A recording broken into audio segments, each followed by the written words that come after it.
Eddie Van Halen here, telling you, keep playing, man. Gotta keep playing. It's the only thing there is. Music, man. Keep playing. All right? I'm gonna come looking for you if you don't.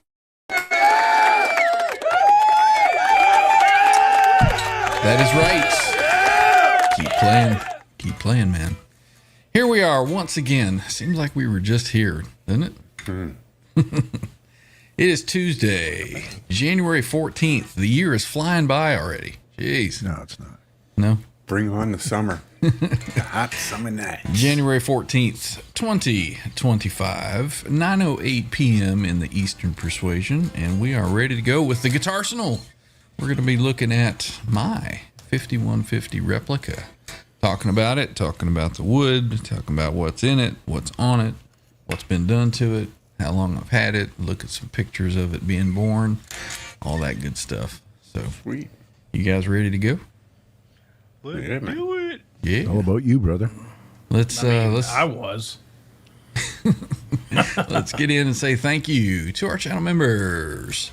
We do have channel membership available on the channel, and we do appreciate those who have selected to support us in this manner. We do appreciate it very, very much. So a quick shout out to all of those channel members here on the card, old and new. We do have some that are 17 months or so, how long we've been doing that. So big shout out and thank you to all of those, and thank you to these new ones here. A lot of that gifted from Matt McCullum Music, so shout out to him, some by Arky, and we appreciate that. Thank you to our channel members. Let's get over to the chat, see how many we got. What am I seeing up here? 41,000 in the chat already, so doing good. Maybe some more will pile in here in just a little bit. Let's get it open and see who is here and see who pops out. First one I see is channel member Zach Thong is here saying hey to the crew. Good to see you, Zach. He's got some snacks and he's ready to go. 2 chocolate chip cookies and some sun chips from Subway. Which do you eat first if that's your snack? Do you do the chips first and then the cookies? He typed the cookies first and then the sun chips. So do you do One sweet, cookie, then the chips, sweet then first? another And cookie. there you go. Mix it up a little bit. So I don't eat cookies. not anymore. Okay, Ingve. Dude, let me tell you something. They rolled into work this morning with some fresh, hot Krispy Kremes, and that was super tempting. But I didn't have any. Yeah, it's one of those mornings you just screw it. Oh yeah, whatever. We got channel member Cushman NYC saying hey to the peoples. Good to see you, Cush. Scrolling on down, we've got E. coli. Howdy y'all. Looking forward to the discussion, guitars and gear talk. Right on. What we drinking tonight? I happen to have a Diet Coke over in my beverage container. And we got a Pepsi Zero there. We got some kicking ass coffee there with John. And Grizzly Claw tonight. what's that? Grizzly Claw variety. Grizzly Claw. There we go. I tried thought he that said one that Grizzly was Claw. suggested, that one from the bio or wherever the fuck it. Holy Yeah. Christ. That is the darkest coffee I have ever had in my entire life. Yeah, it's like I've drinking had them freaking everywhere, tar. all over the world. Yeah, Yeah. it's You threw it out your car window, and your check oil light came on. exactly Got it out the sunroof. It's tasty, but I got to cut it with some normal Yeah, dark roast. it's pretty dark stuff. Yeah, Coffee so Delicious, dark though. that Kramer doesn't change the color. you're right. Exactly. It curdles the creamer. Hey, look at there. We've got our favorite Patty Dill in the chat. Patty. Good to see you, Patty. Nice to see you back. Hope hope you you're are well. doing well. Saying hey to the crew and saying hey to the chat there. Good to see you, Patty. Channel member Jimmy Biter is there in the chat and on the panel saying, what's up, everyone? I love Right me on. too, Randy. Channel member Cucumber is here. It's that CMBR guy. Welcome in. Good to see you. Wall of Cries is hanging out in the chat. What's the weather like, Quentin? Is We Quentin don't here? care. Don't know, don't care. This just in. We don't care about Quentin's weather anymore. All right. We got channel member Florida. Claimers Ted is here. Member for 4 months. We're saying rock on, boys. Right on. A little cha-ching, cha-ching for Florida Claimers Ted. Thank you, sir. Let's see. Scroll on down there. Symmetry in the chat and on panel. Good to see you tonight, sir. We've got CLS. Christopher Live Sova is here hanging out. Good to see you, sir. Channel member Edward R. Nugent Jr. is here saying hey to the crew. Good to see you, man. Channel member Sable's music videos is here as well. Good to see you hanging with us. We've got Papa Blue is here. Good to see you, Blue. Blue. Let's see. Who else? Channel member Hillary saying happy Tuesday. Good to see Hillary. Scrolling on down, we've got Kevin Koshel is here. Taco Tuesday. It is Taco Tuesday. I did have tacos today. So, You guys, does anybody still eat the hard shell tacos? No, Oh, yeah. no, I did soft shell. Yeah. Flour as well. Ooh. Instead of the corn or whatever. Yeah. Sugar. Hey, Delicious. it's tasty. That's what it is. Channel member Dan Gorman is here saying hey to everybody.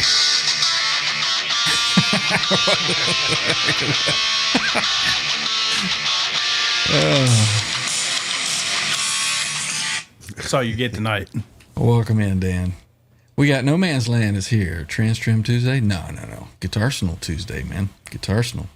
We got channel member Bo Cephas mode. It is now officially a 5150 time. You got it, sir. You got it. Wayne McConnell's hanging out, saying hey to the peeps. Good to see Wayne. Let's see, scrolling on down. There he is. There's the man. Channel member 40 Grit saying, up, what's bro? up, dudes? Good to see you, sir. Man. Let's see, Mitch Heyman. Mitch Heyman is here, saying hey to the crew. Happy Tuesday to you. Stan Mucha is here, saying hey, guys. Good to see you, Stan. Let's see, we already said hey to No Man's Land, Dan Gorman. Just got Mitch. We've got channel member Scott Brockway, just recently gifted a membership, once again, by Matt and McCullough Music. Welcome in, sir. Channel member Earl Coli, we said hey to. Scrolling on down, we've got another Blue. Channel member Blue Mox is here, saying cheers to the crew and to the chat. Good to see you. Bo, Guitar Man 45 channel member is here. Welcome in, Bo. Good to see you hanging out. The Let's dude see. that has every product imaginable for Just about. Guitarsenal episode. Just about. Channel member Sound a System of 504 is here. Good to see you. Let's see. We just said hey to Edward a minute ago. Scrolling on down. winner. Who else do we have here? Who else? We got Zach saying I go soft tacos all the time. I'm not going to touch that one. Let's see. We said hey to Scott and to Blue Mox, and we are caught up in the chat, and we are ready to go. Scotty, if I don't missed lie you, to people. if I missed you, say something. We'll get you. He says, just a reminder, Taco Bell is not Mexican Yes, it food. is. Gordita? Quentin says that it is. Well, then it must be true. Right. There we go. Taco Bell is crap, says There Kevin. you go. I mean, it used to be, that was your cheap alternative. You had $5, you needed to fill up, you go to Taco Bell. $5 now might get you a burrito there. It's not like it used to be. I remember, short Taco Bell story. I remember being 18 years old at a graduation party, and there was about 6 of us partaking in the green leaf, and we were all hungry for obvious reasons about 1 a.m. And I remember driving like 15 miles to Taco Bell, and by the time I got done ordering, it was like $72. You know how much food you That got for $72 20 years ago at Taco Bell? Quite a lot, for sure. That little Mexican lady in the kitchen, she like peeked her head around the corner and was pissed. Was she on the microphone going, and Dan? No, it was, And then- it was a black chick on the microphone. There was like a little Mexican lady back there making all the food. You know she was back there by herself. Right. Yep. Just to getting it. But You get up to the window and they're like, can you pull up, please? it was like 8 bags, dude. It was insane. And we're sitting there at the window waiting. There's like 10 cars behind us. And this little Mexican lady peeks around the corner with just like the scowl that just went through your soul at how fucking mad she was. Well, I mean, people are gonna order food, so who cares if you ordered more? So we got Martian Murray just showed up. Says tacos. Good to see you, man. Good to see you. Also got channel member William De Silva has just filed in saying hey to the fellas here. Good to see you, sir. Let's see. Earl Coli with a quick fact. First Taco Bell was in KC, Kansas City. Was it a barbecued Taco Bell? Silva says 6 Mexican restaurants in any town. Why would anyone go to Taco Bell? We don't have that here. No, Nope. no. No fast food Mexican options outside of Taco Bell. Which There's is a couple taco times that are hard to come by. where? There's one in Willowbrook Mall. It's probably the closest one to There us. is. Yeah, There there used you to be go. one in Abbotsford. And, nope, it's gone. Customer Yeah, service we for got- anybody in the chat who is in that area that Trev just mentioned. So Tons. There's tons of independent little bar and paw shops, though, and they make really good stuff. Taco Right. Bells down here are about as prevalent as Waffle House. There's one on every Oh, yeah. corner. Yeah. So yeah. All our Kinda like Taco our Bells Tim are hooked up Hortons. with KFCs. You know, there's an actual place here. You mentioned the Waffle House. I forget what street it's on, but there is literally 3 Waffle Houses right in a row yep. on this street here in the Atlanta area. Get off I-20 at the Madison exit. I think it's 441, Highway 441. There's a Waffle House on each side of the on and off ramps. Yep, Well, how are you supposed to jump the median? You need one on each side. exactly. Makes it easier for the folks getting off the interstate. Either way you're going, you turn right. You're good to go. That's right. Let's see. Anybody else filing in that I've missed? I don't believe so. I think we've got everybody. And yeah, we can get started. Is So Denny's still shit in the States? Or Denny's. Denny's used to be awesome. They're I don't closing know in that I've. places. Yeah, left I and don't right. know that I've ever eaten at a Denny's. What I used to like was a place called Shoney's. Oh hell yeah! The Saturday morning breakfast buffet. Yes, sir, man. Yeah. Endless French toast sticks. Those disappeared. So, I don't know. The problem with the Denny's buffet breakfast was all the little fucking kids over there. But yeah. Oh, you just go in there and you order like a regular lumberjack breakfast or something. It's fucking Right. delicious. No, not Who when wants they got that a when buffet. you can go to a buffet, Fuck is the man? matter with you? There was no buffets that Big I Art found Denny's on didn't that. have buffets. You know, for the Gotta go to longest a time, casino. the Canadian Cookins up there didn't have free refills on your soft drinks. Depends where you go. That's just plain old fashioned communism. Red Burger did it. No Denny's buffet in any state that I've seen from here to Mexico, west. Well, we were talking about Shoney's, not Denny's, having the buffet. Yeah. Shoney's is The long thing with the gone. Denny's is you get the free meal on your birthday, right? There you go. That's true. I forgot about that. I just remember it being good. That's all. Well, it was always after the bar at 3 o'clock in the morning. You'd go and plow into Denny's and order 2 big breakfasts. Chocolate chip pancakes from Denny's. Never had them. The Grand Slam. Papa Blue's Fuck got a the Mexican Grand Slam. restaurant and a pizza ranch. That's it. William De Silva's got it. The Rudy Tooty Fresh and Fruity you Breakfast go. from IHOP. Right on. Right on. Patty Dill's going to the Los Arcos. Great Oh, do you Mexican guys food. have the Dutch Pannenkoek house? No. No. No. That's fucking delicious, dude. Or it was 20 years ago. No, they're still pretty tasty, but high end. It was mucho dinero. We got Sammy Reynolds has just filed in, kicked What's the up, door dude? down. It says free refills aren't a thing in Europe. One of the reasons why I love the States. Yeah, Immigrate man. to the States for free pop. Exactly. Exactly. Now, if they only did free refills of beer, Right? Patty's talking about the Golden Corral. We got a few of those. They've got some pretty good food. the hog They've- trough. They've gotten so expensive lately, though. So Well, that was the thing when they started doing the steakhouse thing as far as the buffet. You could go up there and just eat fucking 100 ounces of steak and nothing else. yeah, Or a Yeah. whole bin of chocolate mousse. I always stayed away from the dessert area because that's where all the little kids that yourself were for digging in sure. their ass and picking food out. I literally watched a kid walk up to the chocolate fondue thing with his finger scratching his brain and then reach in and get him a finger full of chocolate. And I'm like, yeah, dude, I'm out. Never Yeah, We had the again. greasy spoons when we were doing road trips. Like yeah. all, everything that you would think of, like the diner at a Pulp Fiction, those kind of places. Yeah, the Husky Yeah. House. Yeah. Awesome. Yeah. The non-chain ones, you know? Yep. Yeah. Yeah. We got one here called the Silver Skillet, and it's a real popular spot. I think it was on the Food Network, all that kind of stuff. We'll do it. Yeah. Well, Ryan, you're right down the road from the Marietta Diner. Yep. And as much praise as they've gotten on that Food Network, I go in there and I'm like, "Ugh." Not so I much. haven't been in there in years. Probably, I know the last time I was up at the Ford training place, I didn't go. So it's probably been 5 or 6 years since I ate there. It's weird because it seems we stopped pre-COVID. Basically, was the last time we were road tripping, and even then you could tell, like, even the Denny's in the States was starting to get hit and miss. It used to be awesome. You just I It was just never a place that I ever really went. no, I mean, but I'm I've saying like seen 'em. those, even the roadside danners and stuff, right? They seem to Yeah. nobody gives a fuck anymore. It's all about the food trucks now.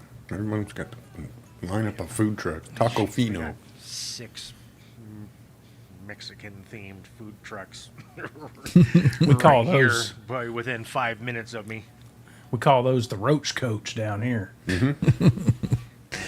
Let's see. We've got channel member Lord Spike Protein has just filed in. Good to see you back. And let's see. Blue Mock says, I've only been gone a week. What has happened to this channel? The Food Network? Yeah. Kind of off on a tangent here. It started with the Taco Tuesdays. What, hey, it's free. I mean, so come on. What do you want from us? You Right. want, you jump on, we'll give you a link and you can talk about whatever you want, buddy. There you go. There you go. Let's see. Mitch says, we went to Luhubachi Buffet Grill yesterday. I could only eat 2 plates worth. Sounds pretty good. Make We my got own channel hibachi. member Greasy Monkey Guitars is here. Fuck me. Got it. We caught John sleeping. The last show, it was like, we've got it. And he's like, Cracker Barrel. Yeah, that's good stuff, Patty. Oh, I love this Cracker Barrel. Yeah, good stuff. Martian Murray is missing That the $3.99 sounds racist. Grand Slam at the Denny's. I think it's $12.99 now. Yeah, Grand Slam to your wallet. Smallmouth Guy has just filed in. Right on. We got KXM Rock is here as well. Burrito Trucks. Yeah. Let's see. Cracker Barrel has some puzzles that you can play while waiting on your food. Yeah, they got that little. You're an ignoramus. They got that little triangle thing, that you do the little golf tees in it as well. Good stuff. What kind good of tees? stuff. Golf. Golf. Golf tees. Golf. Goff. Got golf Goff. Goff. Shut up, John. Yep. I deserve that. All right. Well, shall we get going? We are here for the Guitarsenal and the Kramer 5150 replica, which is You're welcome, Ryan. I just helped kill 20 minutes, so. hey, it's all good, man. It's all good. So basically, what we'll do is we'll start off with adding this to the stage, and we'll talk about the process of it here. I ordered parts for this guitar back in probably 2007, I think. So how old would that make this? 17, 20, 25, about what, 18 years old? Yeah. So a couple more years, this guitar will be able to drink. The body, if I remember correctly, I ordered a poplar body because at that time that seemed to be the popular choice. See what I did there? Yeah, I got it. And I believe that the neck is a Music Craft neck. It's all one-piece maple with the skunk stripe on the back, and the body came from a builder. I think he called himself Frankenstrat, I think, back then.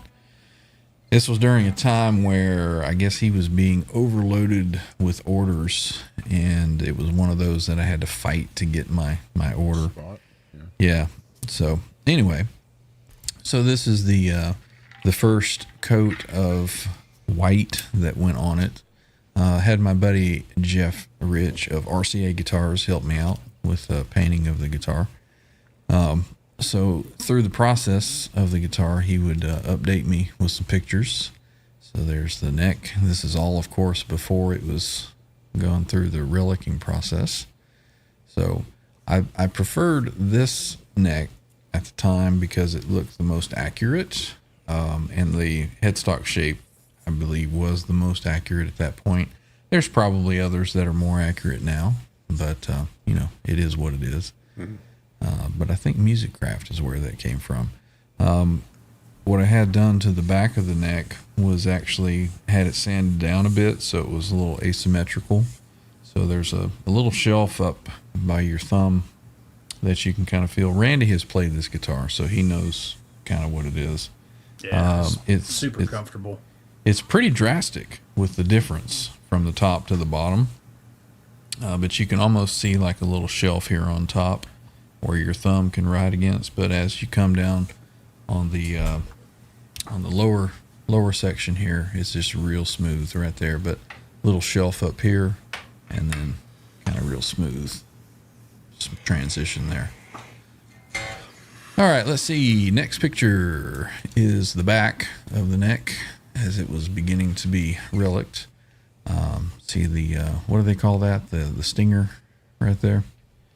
And a lot of pictures were looked at in order to get the replication as close as possible. I told Jeff that I wanted the guitar to look kind of Live Without a Net era. I wasn't real concerned about being super accurate down to the little, little spots and this and that there. I was just like, let's just paint it up, man, and relic it. So he did an excellent job with all of it, but kind of the progress pictures here. There's the body with the base red on it, or base white, and then the red cover. So is that stripe pattern, quote unquote, correct? It is. I'm sure that, with the shape of the body, there may have been some compromises in getting the stripes in certain areas. But, like I said, I wasn't going to be one that would look at it and then compare it to pictures and go, nope, that's off. You weren't doing the VH police or whatever. No. I just wanted a cool looking guitar that looked similar to what he played in Live Without a Net. And I think he got it. But so progress pictures there, and then the back. To this day, I still don't have anything covering. I'll wait until we get a little full picture, but I don't have any covers on the back of it. You can see the wiring in it, cool, and all that good stuff. And then the black stripes went on. And he tried to get a lot of the overspray of those stripes correct. So it did a pretty good job there. And then there was a little bit of a clear sealer I think he put on it, but most of that was kind of taken down and then matted out. Just to, he said just to seal it and protect it. Mm-hmm. But I was like, yeah, I don't really care. If it continues to wear with me playing it, I didn't mind. And then the back, pretty close to accurate. But yeah, see how it's super shiny. He knocked all that off of it. And then there it is put together.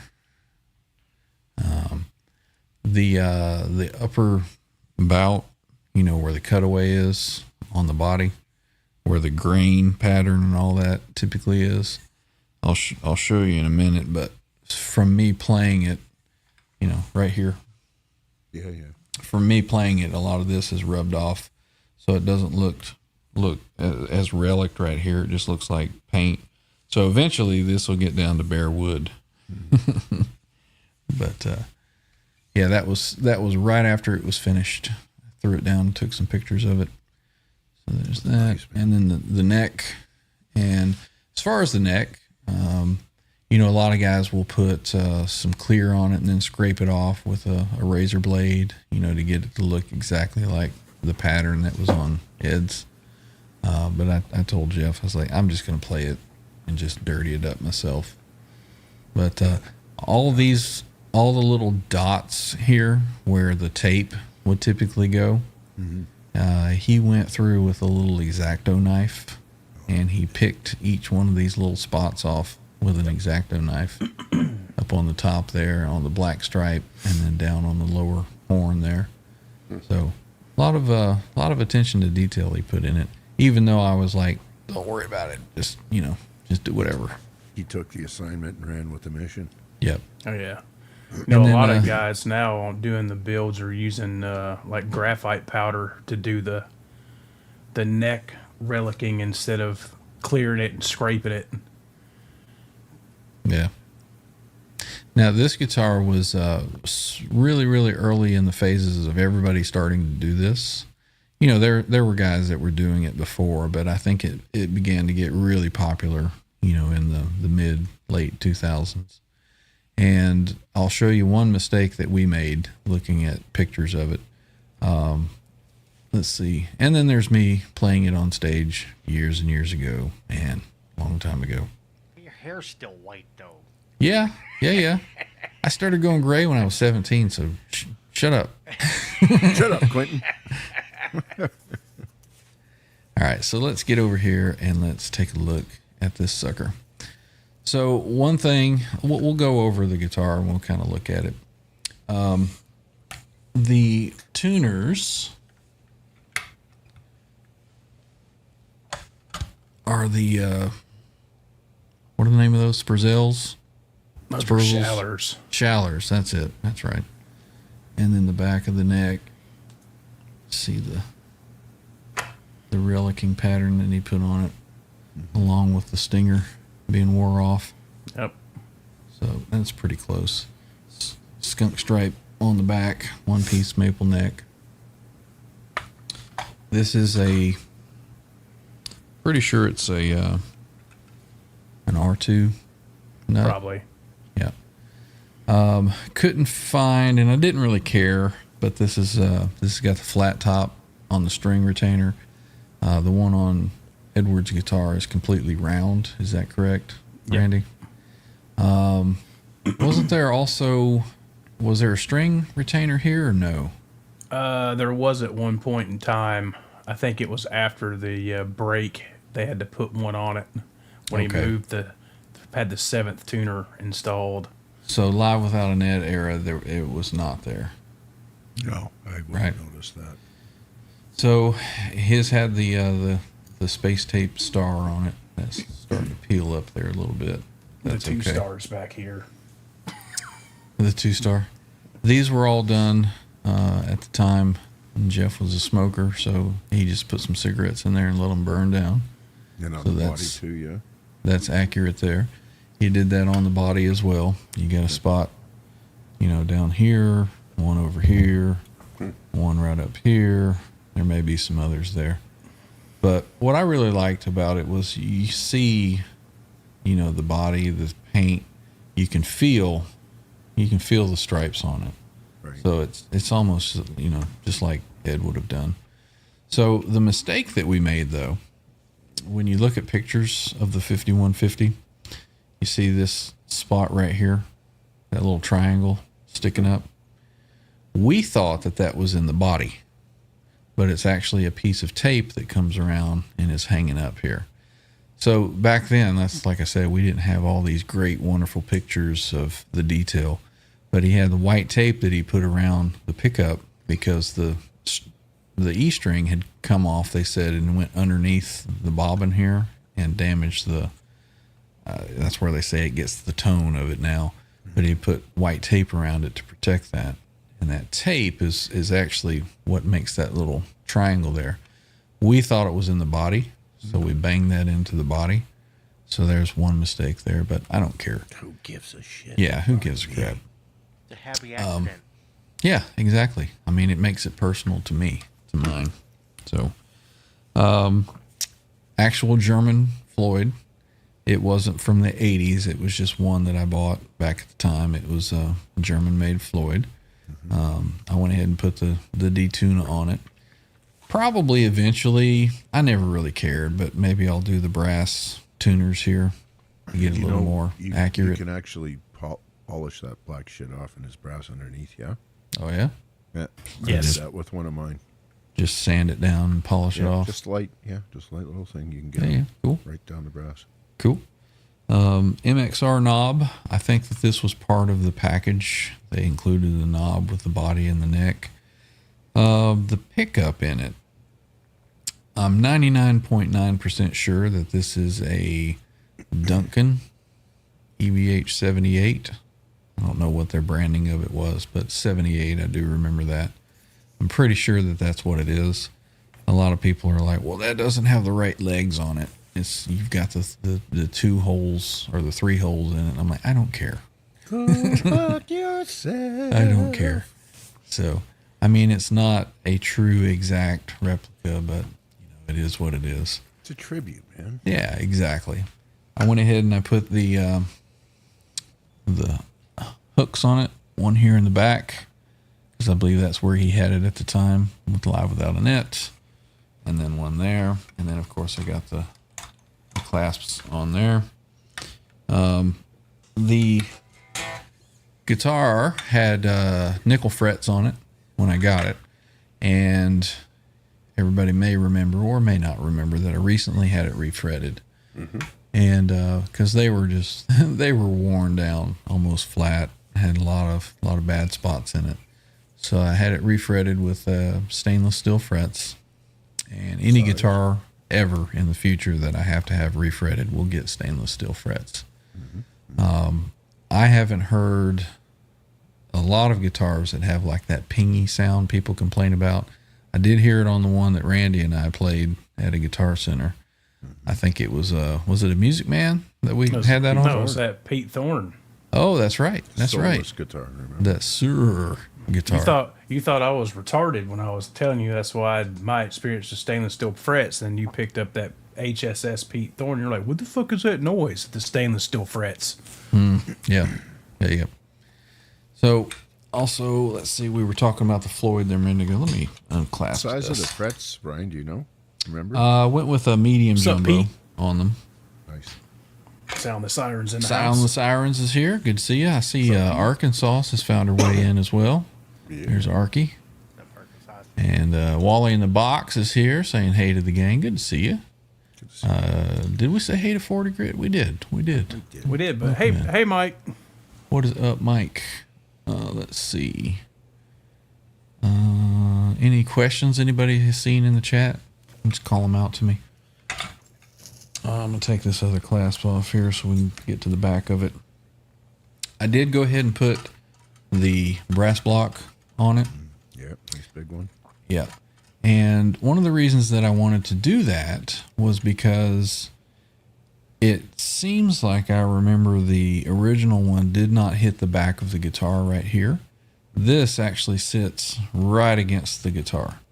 So the just a piece of crap pot that I put in there, it's quick. These were some wires that were laying around that I used here to get it hooked up. These were supposed to be temporary, and I was like, sounds good. Working. It works, yeah. I did put I put a Kramer C5150 plate on it, which everybody's like, it's not the right. I don't care. Let's see what else. Oh, the Floyd does sit right against the body. I don't know if I can get that to focus. There we go. Focus. Oh. And it does have the little screw-in arm, which again I didn't care. I don't care. Did get some gaffer tape on here, like Ed has on his, with the barrel jack. Now, according to Robbie Stingle, this is probably in the wrong place. I think it is up a little further. I think it was, but Yeah, the one on my 84 is up probably about another inch. right or this so. way. Yeah. Yeah. So again, one of those that I don't care. Don't care. But when I put it together and played it acoustically, I was like, oh yeah, this thing's gonna sound good. And it did, yeah. Once I put the pickup in it and played. I forget where I got this stuff, but I'm sure somebody will say that's not accurate, but It's close to fucking enough. it's got the black outline on it, and it looks pretty good to me. Oh, what people need, like you said, this was built before all this shit started getting available. Yeah, before everybody was like, got to get down to the last little detail and this and that there. I just wanted something that I could play, and I come in the room and look at it, and I'm like, that looks really cool. Looks like what he had on Live Without a Net. So I didn't want it to be, something that I wasn't going to play and just hang on the wall. So I was like, I don't care. I'm going to play it. That's what Mike says, right? It's a sharp-looking one. Who cares about accuracy? Yeah. I thought it turned out really, really nice. I do want this to kind of wear down a little more because that white is starting to look bright. I forget what he did to put kind of the yellowing on it. I think he may have put it in a box and just blew smoke in there while the paint was wet. But that's kind of rubbed off since I played. I'll eventually get that down to bare wood.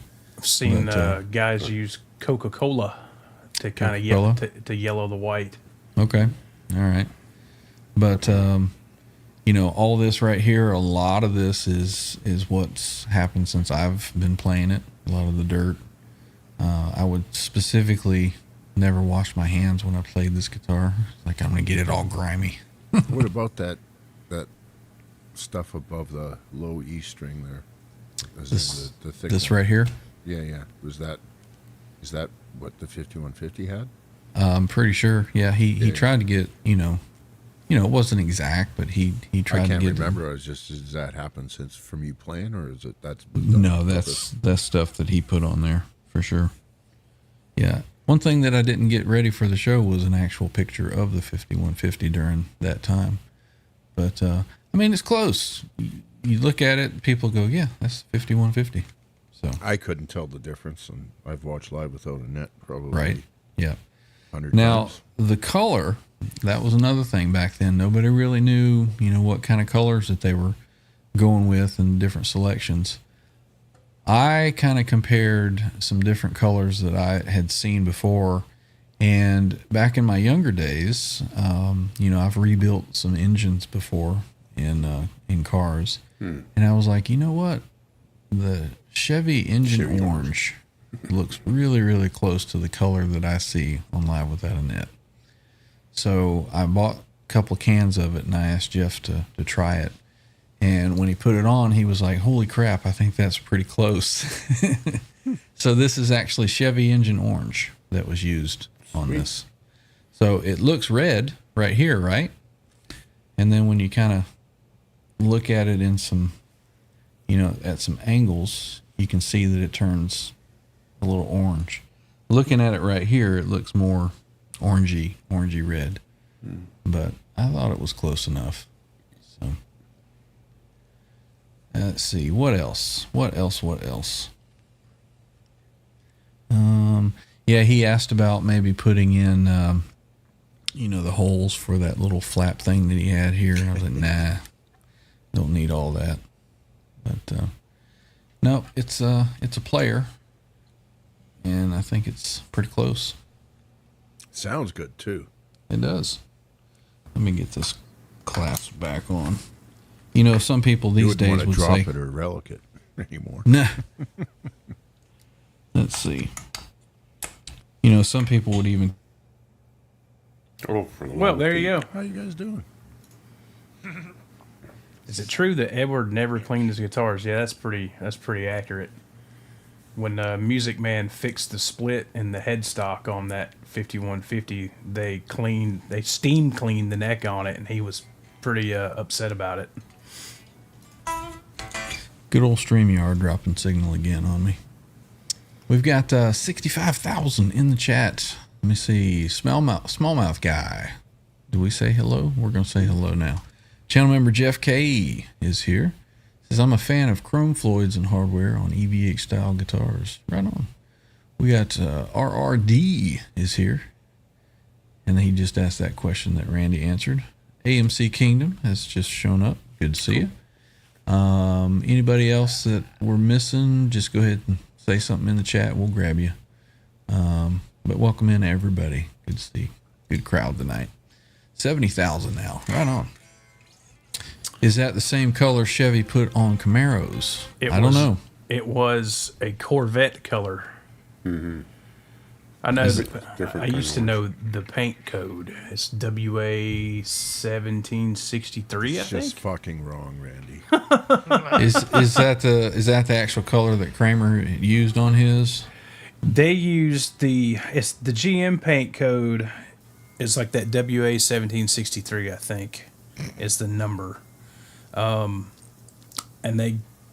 people just kind of got that from trying to match it. That was the closest. And then somebody, I think, was talking to Paul Unkert maybe and he used the actual GM color, whatever they coated, like that's on your door placard for your paint code on a car, and it's like a 81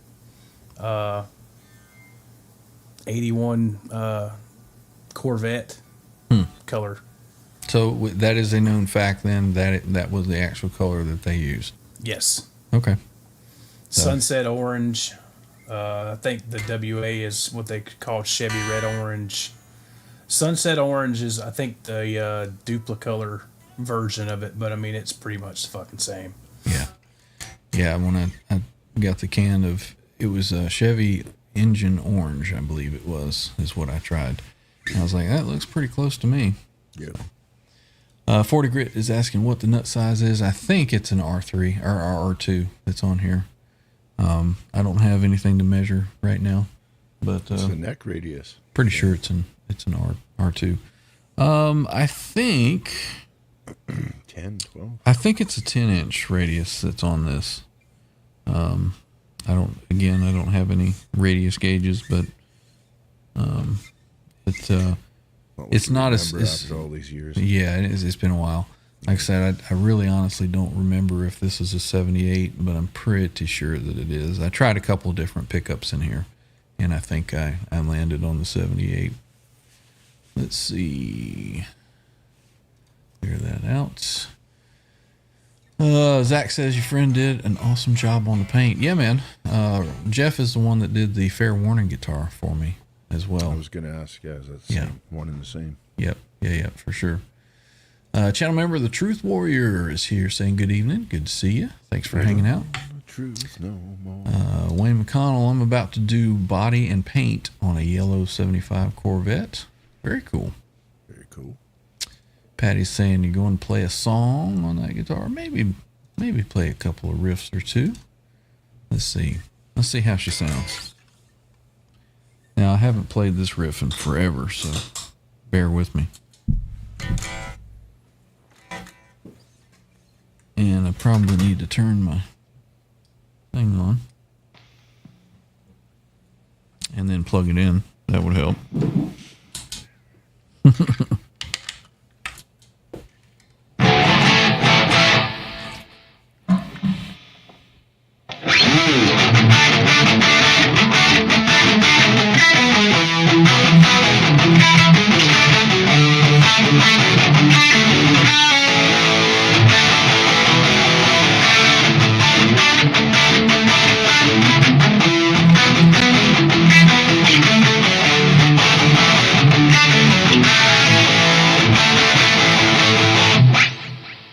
Something like that, right? It's officially 5150 time. I might have to get Randy to show me how to play that song.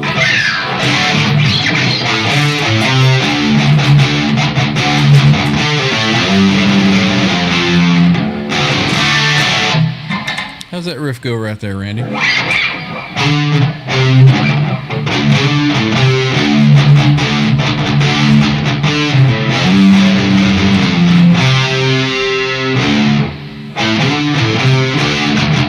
Something like that. Close enough, right? Let's see. Patty Dill, member for 17 months. Right on. One of the first.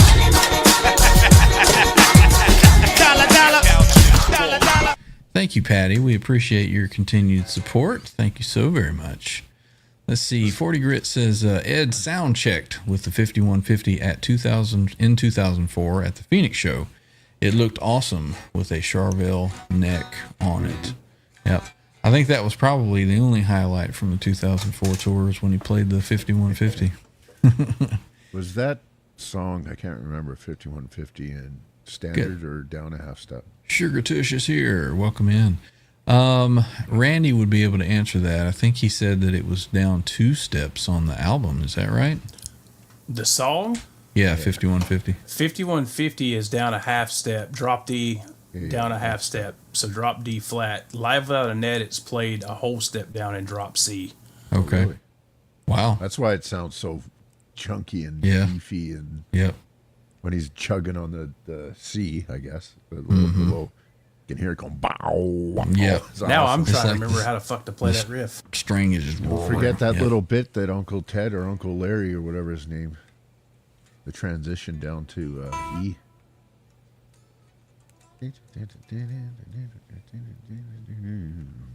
You'll fall down the stairs. Right.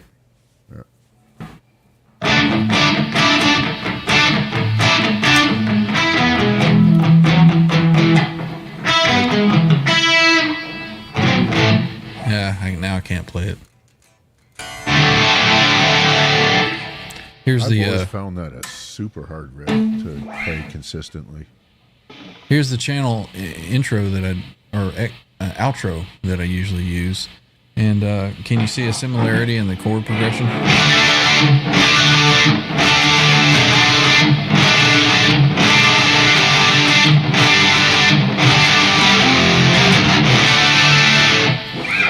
He starts 5150 right here. And then I start that tune.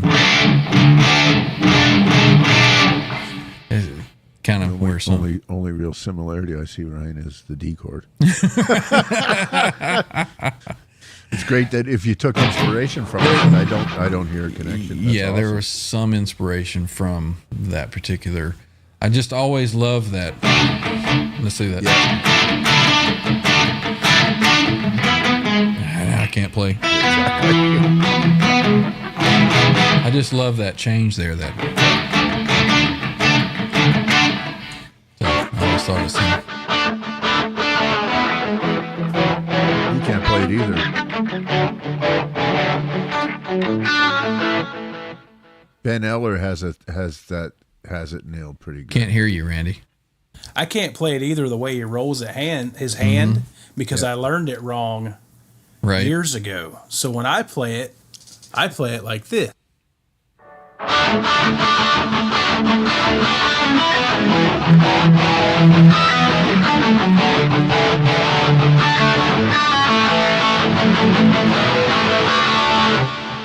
Yep.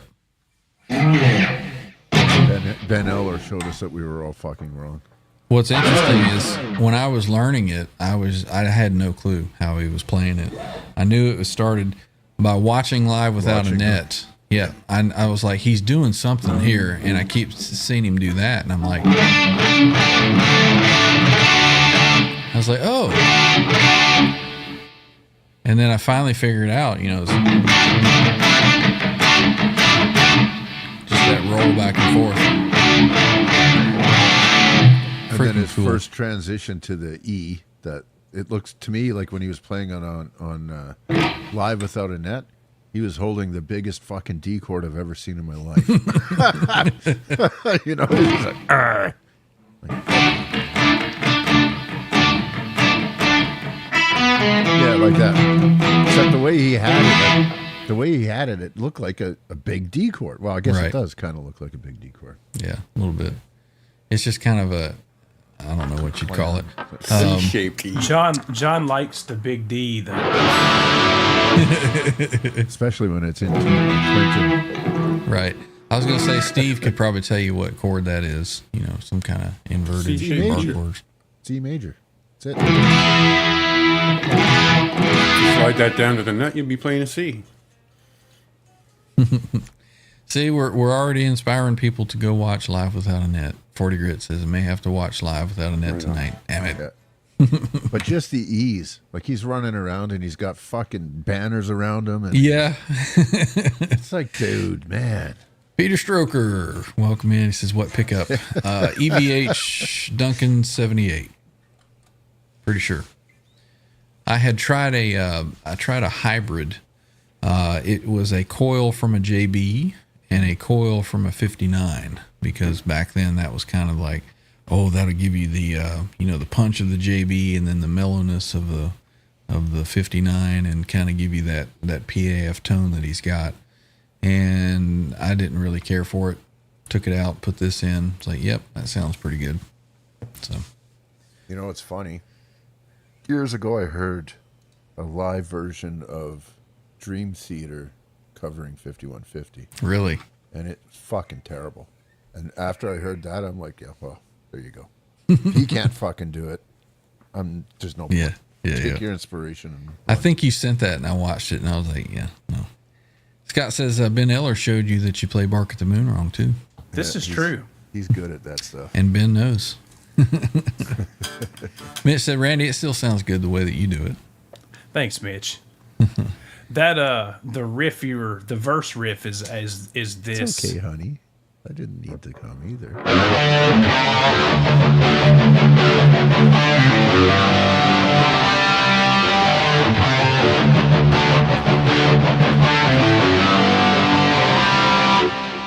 Da-na-na-na-na-na. Can't hear you. Sounds great, Randy. Yeah, it's fantastic. That's a coolest riff. I almost like that better than the intro riff, even though the intro riff is killer too. That whole song. It's got to be. From start and the live without a net masterpiece. version. Yep. I've said Runner up to it is the Tokyo or the OU812 tour live. I think it's live in Tokyo or Yep. one of I've those. always said that is probably one of the coolest riffs ever written. Is that 5150 riff? I think he thinks that, or Ed thought that too at the time. Probably.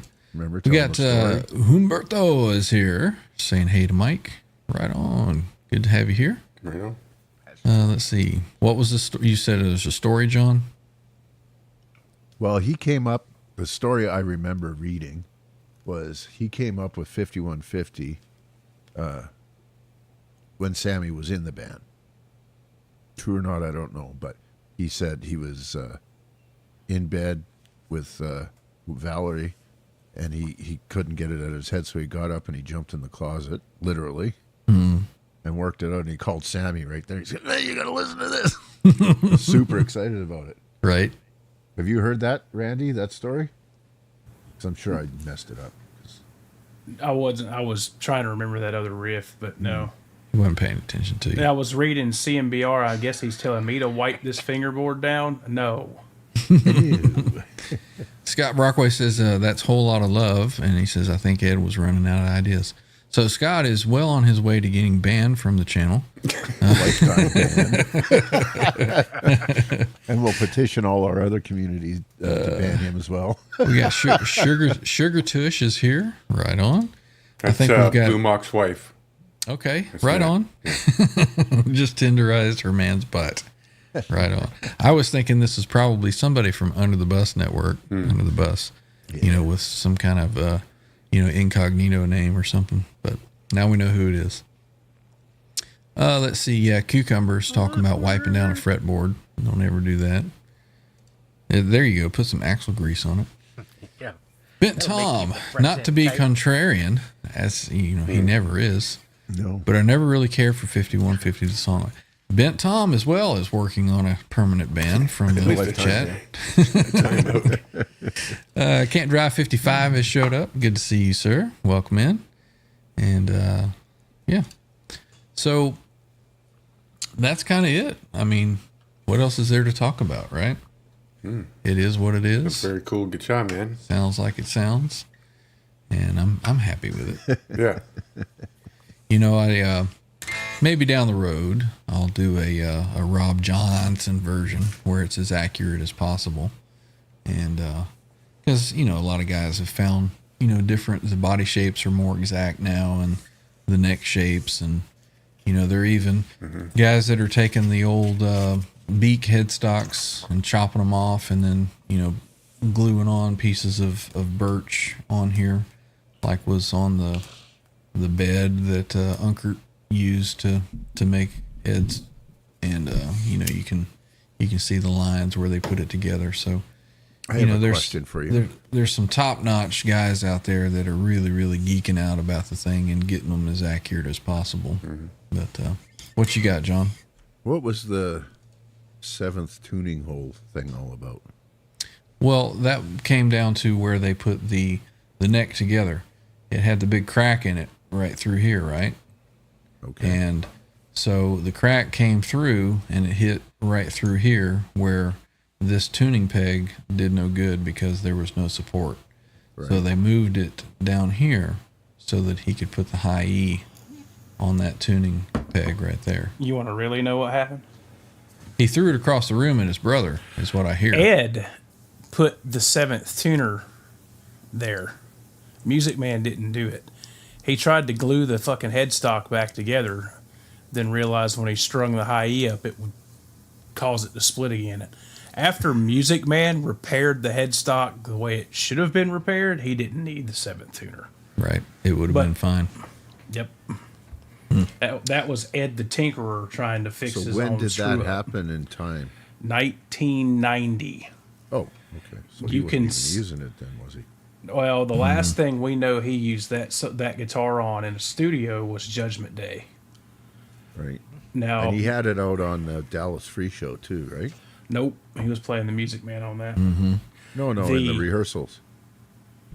There's some rehearsal footage, I think, of him with the 5150. I've never seen that. He played it at the opening of the Cabo Wabo Cantina. There you go. And There's he's one also, where he's got it, he's playing it, and he yells to Zeke. He's like, "Hey, Zeke!" I think it's that's I the think it's 50 Dallas. that's 5150 tour. He's wearing like a white checkered shirt, Oh, maybe in big jeans. oversized flank. Yeah, that's 86. That's the one where he used to play. So, let's see. That's not rock D. I can't remember.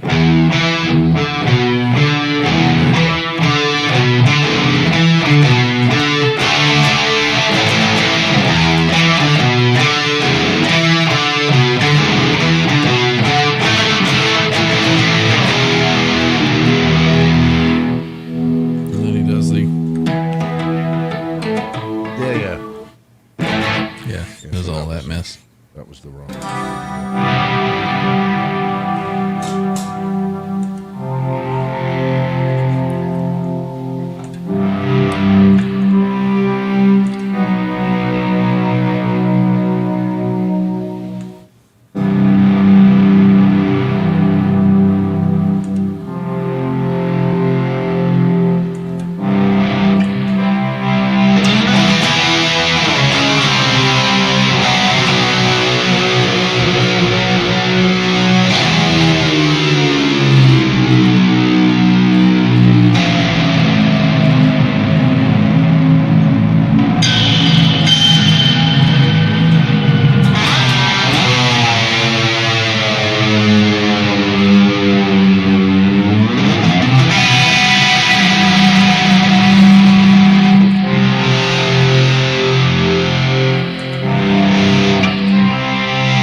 Ah, crap.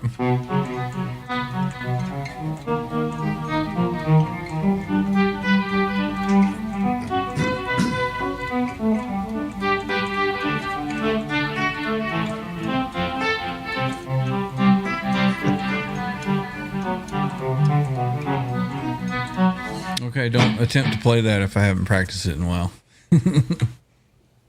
But this one nails that pretty good. All that sound of that.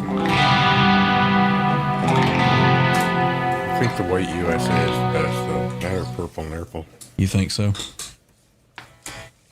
All right, what else we got going on in the chat? Darboard is here. Welcome in. Says, any chance of jamming some House of Pain from 1984? Not for me, because I don't know it.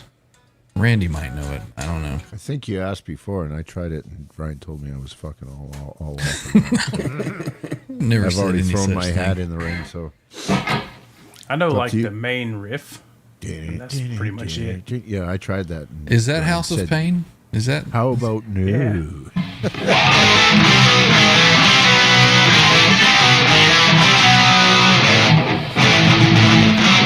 What does that go to?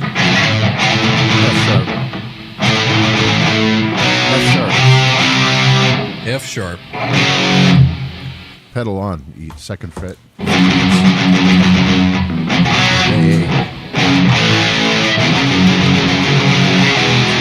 Yeah, There you go. cool. Now we're getting just play pound cake, okay? Yeah. Play pound cake.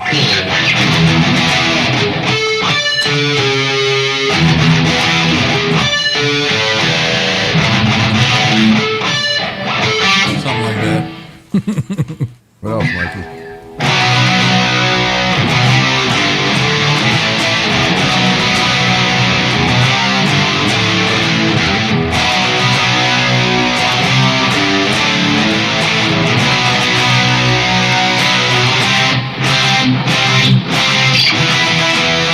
There we go. Something like that. All right, what else is going on in the chat? Randy looks like he's strapped on, ready to show us how to play House of Pain. Let's do it. Go for it, Randy.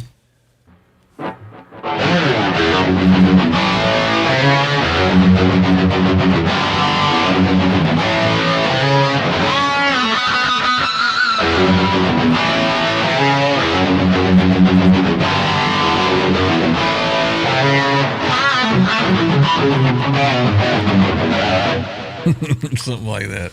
Thank you. Good night. We got Mikey here. He says somebody is sounding like Motley Crue.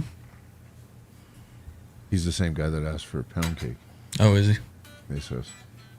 Let's see. And House of Pain. Wasn't he? What Motley Crue do I know?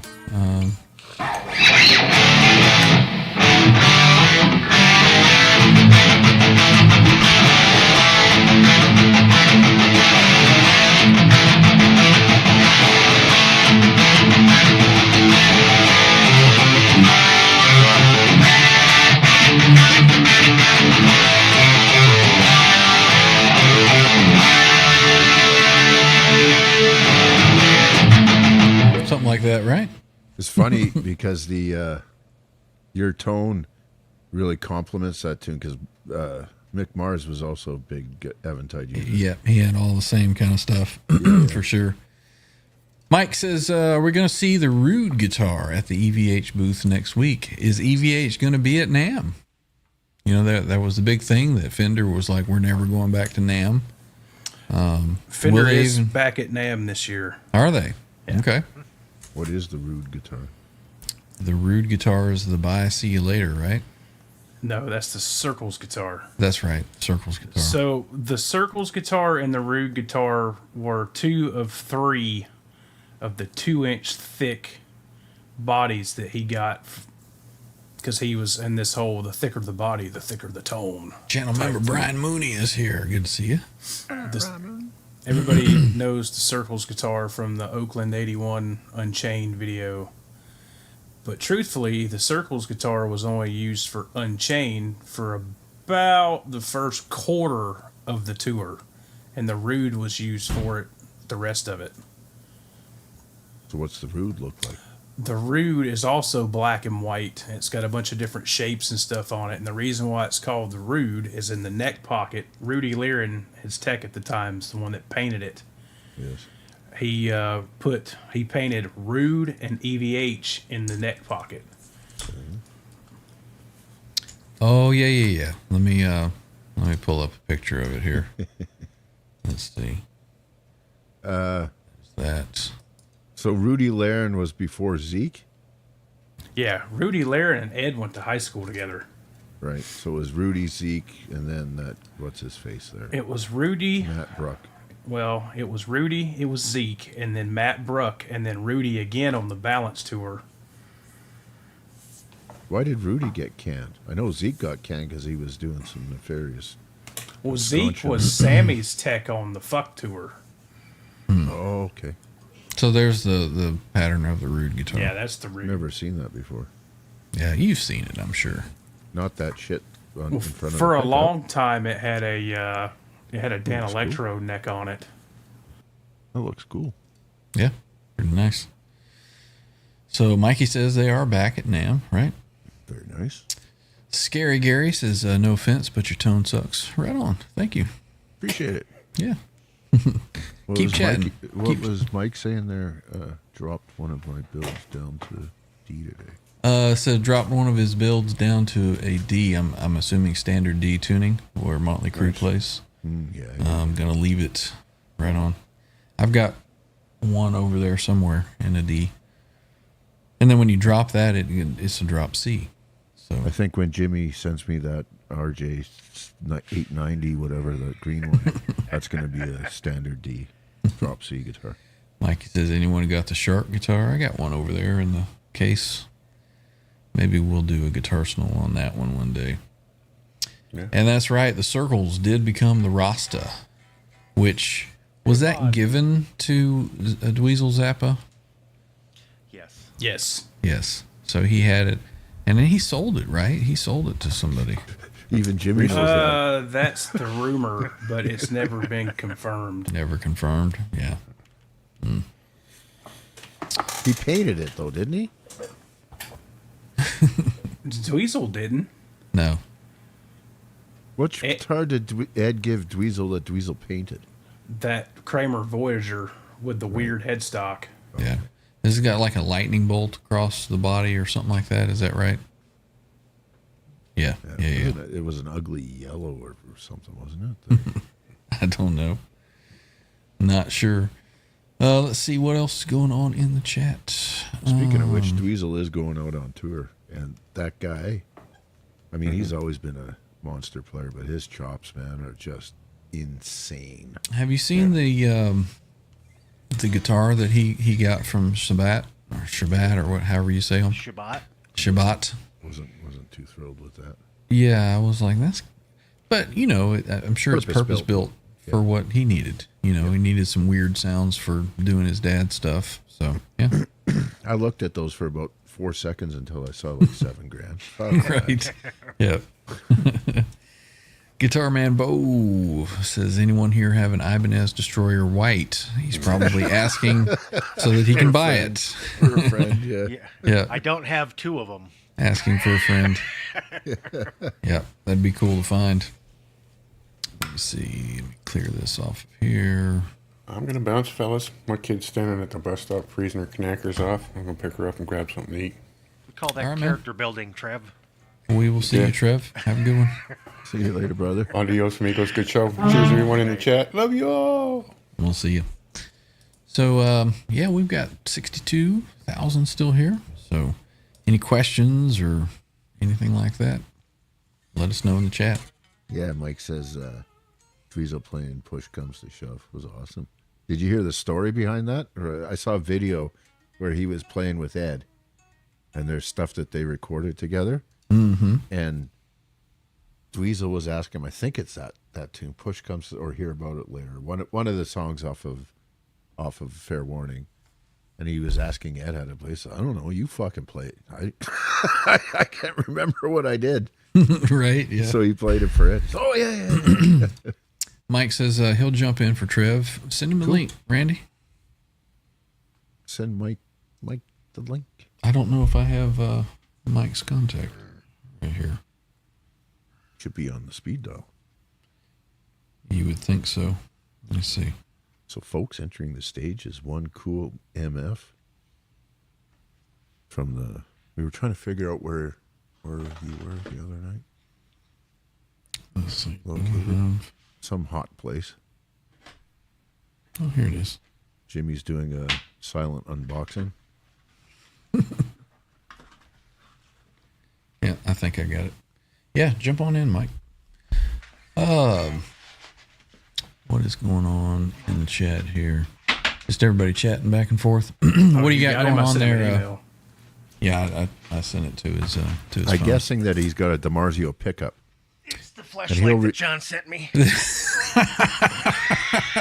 What did I say? Stoya Destroyer. We're not Oh, going the to. Stoya Destroyer. my new No. It was like, no, we're not going there. Now, please refer to them by their not their trademark name, but the little code. You know it. Don't even look at it. Just tell us what it is. Well, DP179. I mean, everybody wants to see. And then we can't see. Is that a DP133 that's on there? Air Norton. That was No, DP133. 193. 193. Fuck Ryan. DP 155. Is that a blue bobbin? Yes. Yeah. Very cool. Was Yeah, that special ordered with that color? Yep, and black pole pieces. So that's the exact setup I have in my Sir here. So how do you compare? How do you like that compared to what it was? Me? Yeah. Oh, it's night and day difference. I think there's two factors. One is the amp. Does that happen post amp purchase? But the pickups themselves, because the what's the one in the ass? The Tone Zone. That thing is hot as fuck. It's like 17K or something like that, and it cleans up so well. Right. You know, and the Air Norton is like Jimmy says, it's like the best, or Randy, one of the two. It's like the best humbucking pickup ever. I think both of them agree on that. It is unbelievable. It's really good. I'm now sizing up my my other one to kind of, because that's also got a really fairly low output pickup in it. So I'm trying to. Next, I'll do another Sunday jam, and I'll use that one, my surf green one, and then kind of go from there. And I don't know if I'll go as hot as a Tone Zone. I might go whatever these guys tell me to go with, because they were bang on. Not with as this. hot. So the I don't next know. one- We'll see. The next one down would be the Norton. Right. Or maybe I'll go hot as fuck. And wait till Mike gets here, because he's got. I think he's saying. Well, as far as El Nico 5s go, I think that the Tone Zone is the hottest El Nico 5 that DiMarzio has. Yeah. Mike was saying try the SSH Plus from Sir. It was fucking $200, right? I can't find one anywhere. Let's see. Scott says 59 or a jazz neck for him. Have you tried the Air Norton, Scotty? Mikey says I have some Air Jordans. Air I think that Norton's the affects greatest it neck too. pickup ever. So Mike is on the way. I will be right back. I'm gonna go. I got some pickups out on the bench out there. I'm gonna go see what those are. I think I may have like an older Air Norton laying out there. Let me go see what I got. I'll be right back. Jimmy, Yes. what's up? That's from Patty Doe. Hanging with my buds. No, you know what she's doing. What's up? That's what she's doing. Oh, wow. It's a That's female not way how of doing she it. spells it. Yeah, you know what? She said it like a white person. Yeah. Scott Brockway says he doesn't like DiMarzio pickups anymore. They're weird and Fucks. squishy. Yeah, I whatever, know. dude. You don't- Yeah, but you know, Scott, that was my experience with them. I tried years and years ago. I tried Path Pro, the whole lot of them, and they were just not. They just did not. It was odd, but I don't know what it is. I got to the point where I've tried so many boutique pickups, and they're all great, but paying $250, $270 for a single pickup, it's a bit much. Well, it's like I don't like Seymour Duncan anymore. Yeah. Well, I was always a Seymour guy, 100%. I'd swear by him, right? But I gave him a shot, and it really worked well in this guitar. So the only reason I was saying I might try something different is that's a alder body guitar. This is mahogany. So Right. there might be a difference tonally, right?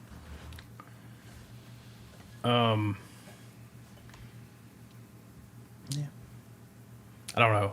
I feel like Seymour Duncan nothing they do is innovative anymore. They're all fucking Correct, sir. Correct. like, look at all the pickups that Duncan has now, and I can tell you how many of them are literally a JB wine with a different wire insulation and a different fucking magnet. There's like 10 of them. Stan, I didn't have an Air Norton out there, but I do have some DiMarzio pickups. we'll roll Joe in McGraw has a with Stan AT. Mooch's question here. Isn't the Air Norton the neck pickup in the Ernie Ball EVH guitars? Very No. close. It almost is. Ladies and gentlemen, we have joining and coming to the stage, Mike 40 Grits. Brother Mike. What's up, dude? Welcome in, sir. Is my bike working? Your mic is Yes, it working. is loud and clear, bro. Perfect, cool. How's it going for you, man? Bro, I've been sitting here for like the last hour watching you guys going, man, I want to jump in. I want to jump in. I was talking about, hey, thanks for having me. I totally ran. I was running down the hall going, I'm going on. And she's going, okay, go. I just threw everything together real quick. So anyways, the 5150, your 5150 looks awesome. And by the way, your tone's fantastic. Thanks. So, Appreciate it. but I was going to say, what's cool about the 5150 that I found out not too long ago is that neck was finished. And he Yes. took the finish off, and that's why it's really discolored in some areas and not in others. So I always thought that was pretty cool. Yep.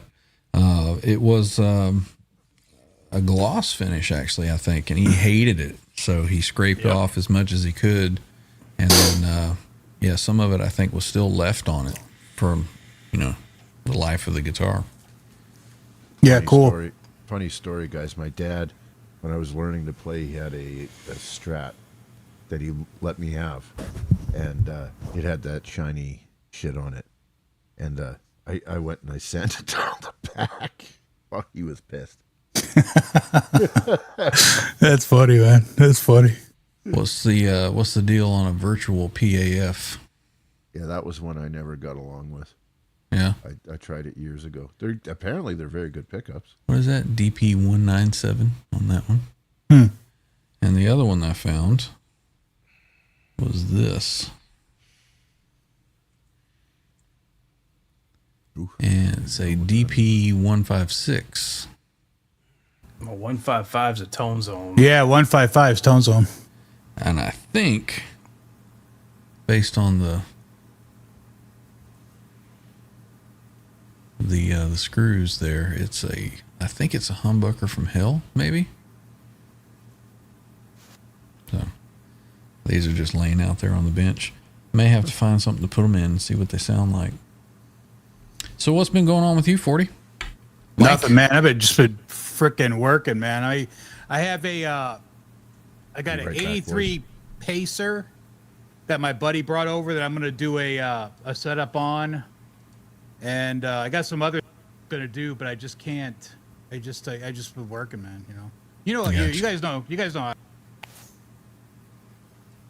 Have you gotten any additional guitars since we've seen you?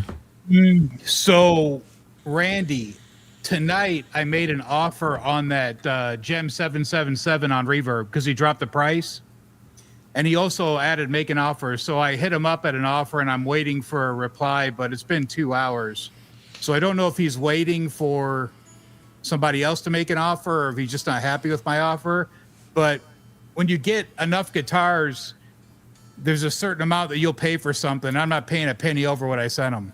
Right. So, There you go. we could just sit here and, we can sit in our hands for weeks. I'm not paying a penny more for that. So that's the way it goes. Yep. I find myself doing that too. I'm like, I really like that guitar, but I'm only going to pay this for it. Yep. Take it or leave Yeah. it. That's a good place to be. I had Steve-O one. in the house. Hey, what's up? Steve Brand is here. Fused DiMarzio's almost 100% exclusively, always will. I have one guitar with Seymour's and one guitar with Reflex Reds. I have never heard of that, Reflex Reds. But a big DiMarzio fan is Steve Brand. Yep. You can hear his tone over at Guitar Talk Universe. Used to be, what was it? Was it just Quentin? Yeah.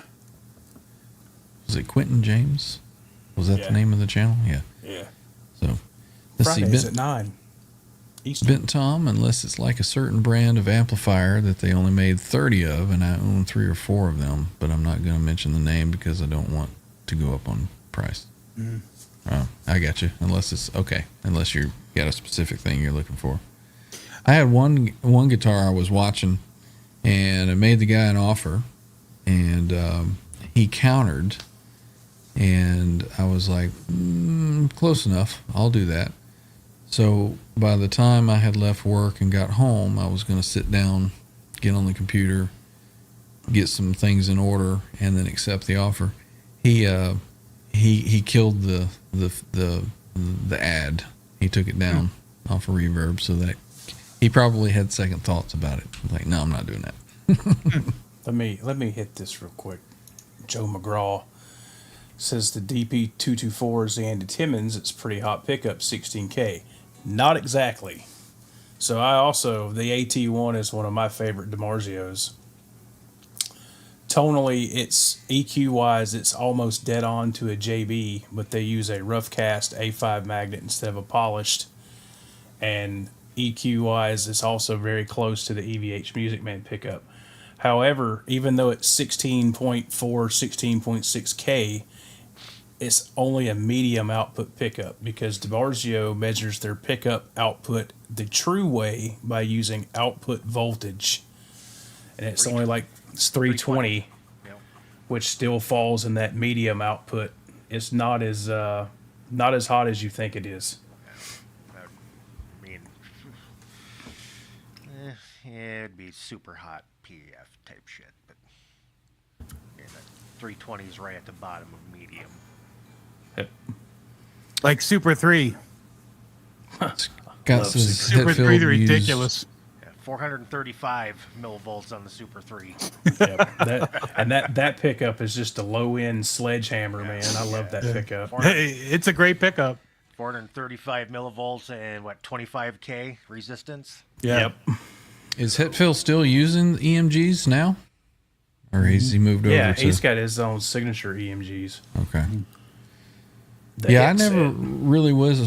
never was a big EMG fan until, on the Steinbergers, it's got the EMG 8181, I think, in that one. Maybe it's 8585, I can't remember. It just has like this growl to to an EMG pickup. I don't know. It's got its own flavor, that's for sure. I will say something about EMG. When I was gigging, I enjoyed the EMG because of the noise. I could roll on my pickup and I had nothing, and it was fantastic.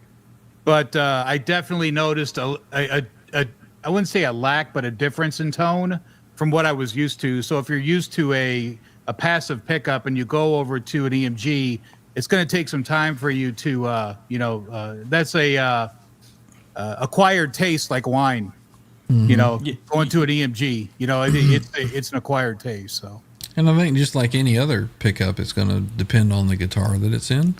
They say it's, kind of an equalizing pickup where it kind of sounds the same and everything, but, your different resonance, frequencies of a guitar, I think would change that as well. But Yeah. Well, everybody, the 81's the classic metal pickup. That's what the headset's based off of, and the Kirk Hammett Bone Breakers. Everybody and their brother used the 81 in the bridge, except Gary Moore. Gary Moore used an 85 in the bridge because it's a warmer, more A5. Actually, I think it is an A5 pickup. yeah, Steve says DC resistance is only part of the recipe and is Right. not a direct representation That's of 100% output. correct. Yep. Bent Tom is asking, whatever right. happened to a good early PAF in the 7 to 8K range? They're still there.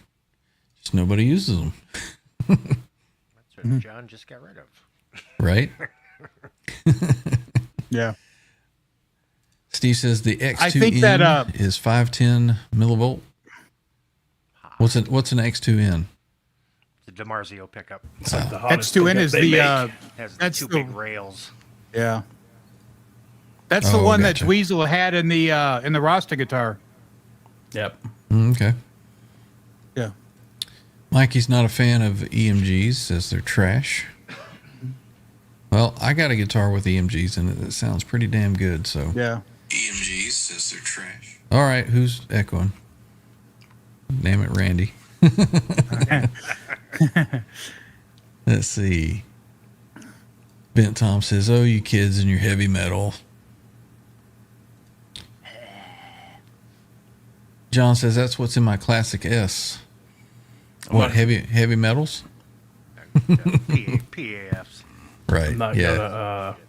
gonna tell you what John just sent me. Yeah, there's no telling. Bent Tom says, if you want Metallica, you got to get the EMGs. Yep. There you go. EMGs from CMBR guy says, sound great in an SG. I've never seen anybody do that. Isn't the Putting Battery as thick as the guitar. right, putting EMG in your guitar is like taking your Ford to a shop and having it converted to a Chevy. I don't know about all that. Sugar Tommy Tush is says asking it's, for Randy to play for. Yeah, back Randy, play for her. Thursday. How do we know Sugar Tush is a female?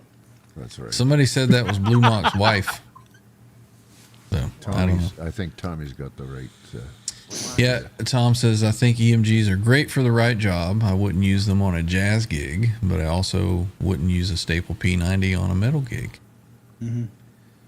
I guess it depends on what amp you're playing it through, too. So Unless you're Pepper Keenan. let's see.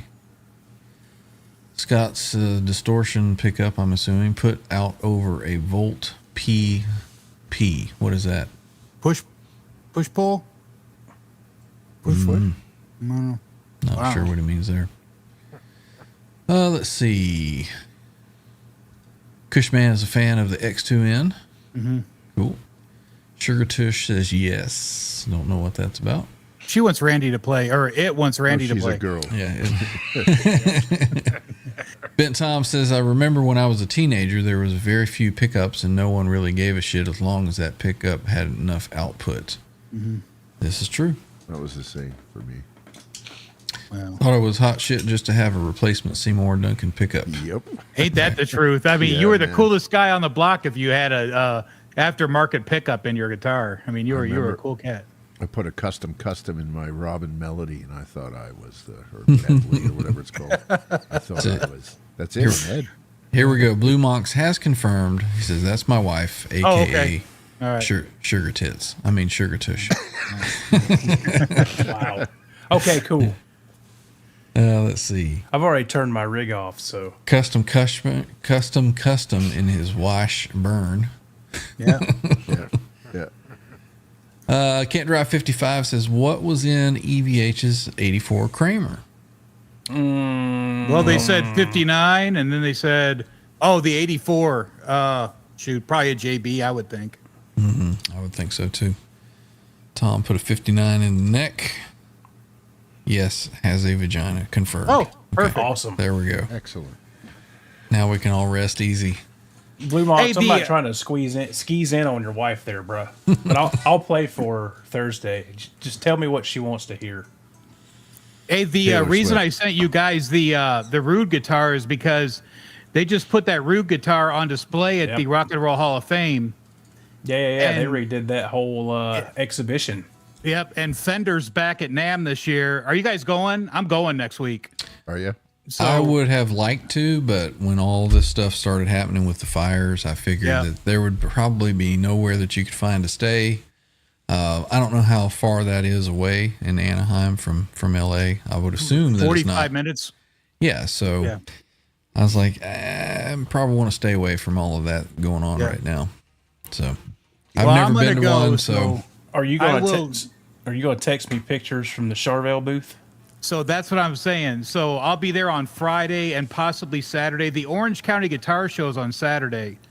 So my son and I got this all figured out to where we'll probably go to the show on Friday, and then if there's good stuff, the Fender booth is there. So I'm gonna see if he's a Blink guy. So if Tom DeLonge's going to be at the show or anything Blink 182 related, we'll probably go back for autographs or whatever. But I would assume Lynch will make his sighting. I would really hope. I mean, like, there's this like kiddish part of me that's sitting there going, "Okay, NAMM's back, or Fender's back at NAMM. They're going to debut the Rude guitar for the EVH line, and Wolfgang's going to be there to sign autographs." that would be cool. And That'd that be would be awesome. really freaking awesome if that happens. But I mean, if it doesn't, it's cool. You know, it is what it is. But be really cool to like bump fists with Wolfgang. That'd be really cool, man. Well, you figure, they haven't been to NAMM since Right. his guitar came out. Right? So maybe he'd be there pimping his guitar as well. So that'd be pretty cool. Yeah. That's what I'm hoping. I'd like to see that Rude guitar get released, though. And then I had a conversation tonight with my buddy. We were talking about the Rasta guitar, and he said, why would they do the Rude guitar before they do the Rasta? That Rasta's pretty involved, man. That paint, to get the guys in Mexico to do that paint job, I mean, that's going to be I think if they end up doing the Rasta guitar, it'll be a limited run, and it'll be they're only going to do so many. They're probably going to be $3,500 or something, but that's a pretty involved paint job on that guitar. So I think that's why they're not doing the Rasta, in my opinion. Well, I mean, the Rude guitar probably, is just as challenging, I would think. Obviously, there's a whole bunch of different colors on the Rasta. Yeah. So, yeah. But, I mean, taping it out and this and that, Yeah, Who Ben knows?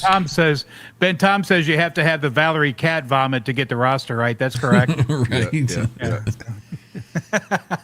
Quentin is telling Blue Mox pictures or it's not true. You would ask for pictures, wouldn't you, Quentin? Well, how would you know? Question for you, Mike. You suggested for my Seafoam Classic S an SSH Plus. H+, right? yeah. Did you do it? No, I haven't. Yeah. I did the swap in the Thorn over Yeah. to the Tone Zone in the Air Norton. It sounds great. You took the Pete Thorns out in your Yeah. Pete Thorn? Yeah. No kidding. Yeah. Yeah. Great job, man. He ain't scared. No, that's like one of those guitars that you would leave Pete Thorns in. So, gay man, congratulations. That's awesome. No, I've got them. Right. I actually asked Pete Yeah. about it. Oh, he said to go with the DiMarzios, or you just bumped it off? No, him? he said go with the same as you suggested, SSH Plus, but I couldn't find any like to purchase. So Really? he ran. Yeah, no. There's one in Italy. What is specifically unique about a Nothing. SSH Plus? I've got a set. I mean, I've got a couple sets. I got a SSH. The ones that I always keep on hand for Sir, the SSH Plus and the SSV. Right. I have. Those I are- think that's the SSV in that thing. Yeah, that in my opinion is the DiMarzio Tone Zone and the Air Norton for Sir. That's like a great mix. So yeah, the SSH Plus and the SSV. And trust me, I played through every one of John's pickups because I was putting them together, and that SSH Plus is fantastic. So Is that what you would suggest going, or should I just throw a Tone Zone in there? oh no, I would try an SSH Plus with the SSV. Yeah. Yeah. That's what the neck or the single coils are what in that thing. They're not the. The single coil should be the MLs, the Mike they're not. Landaus. They're not the Mike Landaus. No, they're. What are they? Yes. Have you pulled them out and look? Well, they'll be labeled. Yeah, whatever it's they're on the build sheet there. I can't remember. They're kind of like the mid. They're not the hottest singles, but they're not the lowest output vintage. When I worked there, the MLs went in the majority of all. But I think since then. But remember, I left in 2015. Yeah. So I mean, your guitar may have been before that. I don't know. No, that's a 2024. Okay, so that's why they've got those new pickups, and I put a set of those new single coils. I forgot what they're called, but they're more like a hotter single coil, and I put those in my I think in my American Strat. I put them in, and they sound fantastic. They sound really good. So They'll balance out okay with an SSH Plus. In this? oh sure, yeah, Yeah, you'll be okay. fine. Yeah. Okay. Cool. Sound the Sirens says SSH Plus and the SSV, I guess, friggin' rule can confirm. Yeah, So there's some good mix. reports from the field. That's a good mix. Randy, I still haven't heard from Rocket pickup guy. I texted him the other day after we talked about that. Yeah, he needs to hit me up so I can buy some pickups because I like pickups. I'll bug him again tomorrow. Okay, yeah, hit him up. Jimmy Biter, what's up with you, bro? You're awful quiet tonight. What's going on up there? Oh, just, long day at work, and I'm just going to probably sleep right here tonight. No, he's bullshitting. He's either on Tinder or on Reverb, one of the two. No, as soon as this is done, I'm going to be staying up until butt crack of dawn putting pickups in a guitar. John, currently that's me. Hey, Darren, what's up, man? I'll fill you in Question later. from Darboard here. Is it possible to mount two single coil pickups on a humbucker plate and split it? This would be neck pickup, and you could play one or the other due to coil splitting. I think you're going to have a lot of screaming there, in my opinion. Yep. So that would be, how about no? I mean, you could probably You- do you it, could but I do mean, it, you could, yeah. yeah. I mean, but yeah, Do the I single guess. coils have slugs or bar magnets? Yeah. Because if they have bar magnets, you can just pop one off and flip it. I know, like they make specifically humbuckers that are meant for splitting. I know Lindy Fralin does some, and other guys. I think you'd probably be better going that way. Well, I know Schecter has put out a few models here in the last year or two where it looks like it's humbuckers, but it's two singles right next to each other. Yeah, what was that model that they just recently came out with that you've got all kinds of different combinations? I think I know where one is available. Let me see what that was. You know, I'll be honest with you. Most, actually, all split pickups that I've ever had, they sound like ass. It's like I won't single go or- that far, but I will say they don't capture the Yeah, go full single essence or of a go single. home. Yeah. Well, if you had a potentiometer that, say, like you go flip into 250, single coil 500. mode from a humbucker into single coil, is a pull, a pull either on your volume or tone that goes to from 500K to 250K, then it would sound better. Fuck that. Miss Blue Mox wants to know if we can all point our toes in harmony. They already are. We're that good. Yeah, I don't remember what that guitar was. It's sold from the Pete place says that I he's was not a looking fan at. of the Aldrich pickups. Shoot, man, I bought that. What's that? That Grover Jackson guitar that he just came out with that I got. The it wasn't the GJ2. It was called the OG. Yeah. Okay, so I bought that OG and those habanero pickups that come in that Jackson guitar. Those are his pickups. I pulled those out and I had a set of Aldrich, and they sound. I'm not a fan of the Aldrich either. They're just a little too hot for me from the SSH Plus. They're one down from SSH Plus, and SSV. They're actually one up from SSH Plus and SSV. But I put those in that OG guitar. God, those sound so good. Aldrich pickups usually sound really good in Les Pauls. They don't usually do well in Strat I wonder bodies. why. Yeah. So, but yeah. It's funny. It goes back to what Tommy was saying earlier. It depends on your application and what guitar it's going in. And I was lucky that the Tone Zone and the Air Norton sounded great with the offset because the Thorn is such a bright guitar already, right? Yeah. So That's mahogany, right? mahogany, but it's chambered or drilled out, right? I called. Hey, John. I'm not sure if we talked since, but when those Pete Thorns came out with the Floyd Rose on them, I called Sweetwater and they said no, we don't have any. And he called me the next day and said, no, wait, we got one. I'm going to send it to you. And I said, pictures, please. And he said, we can't do pictures yet. I said, I don't want it because like the last like couple guitars I've bought from them, I got to see pictures before I just got to see pictures from now on. That guitar right there did it.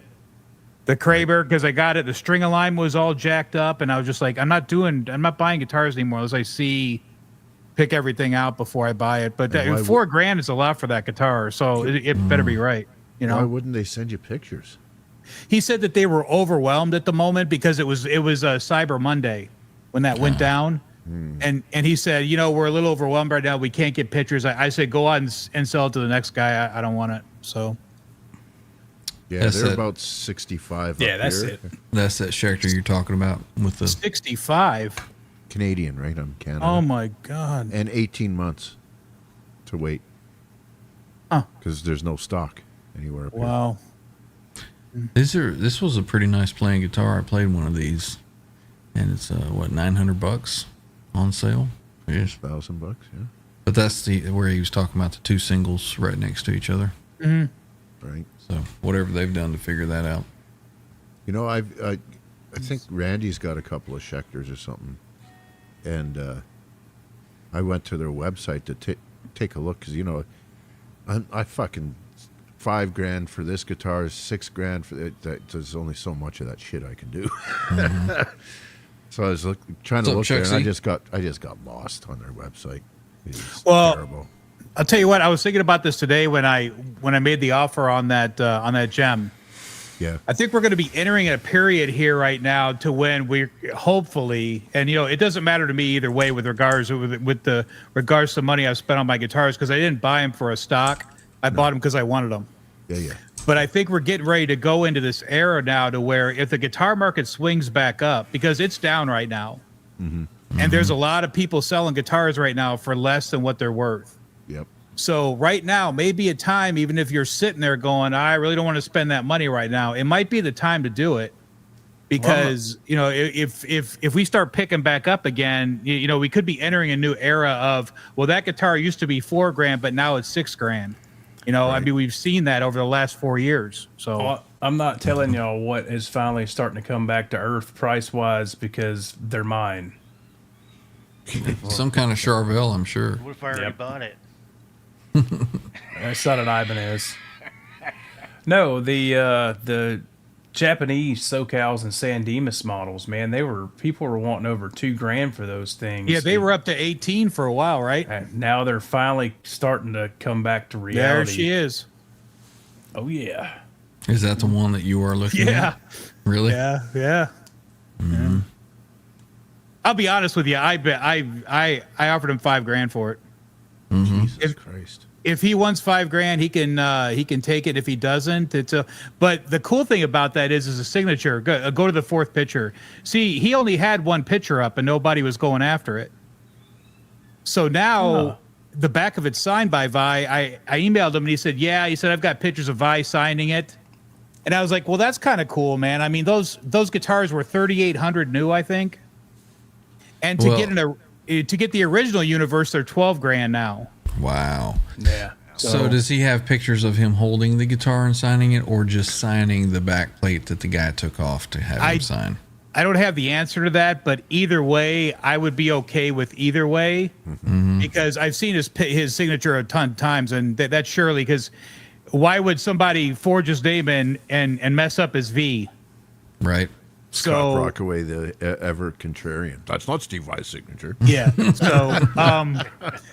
So we'll see what this cat does, but I would like to have that just because there's two Ibanez Vi guitars I'd like to have, that one and the floral, and I stumbled on the floral not too long ago. Beyond that, I'm really not interested in any of the other Vi guitars, but that's just me, Yeah. Yep.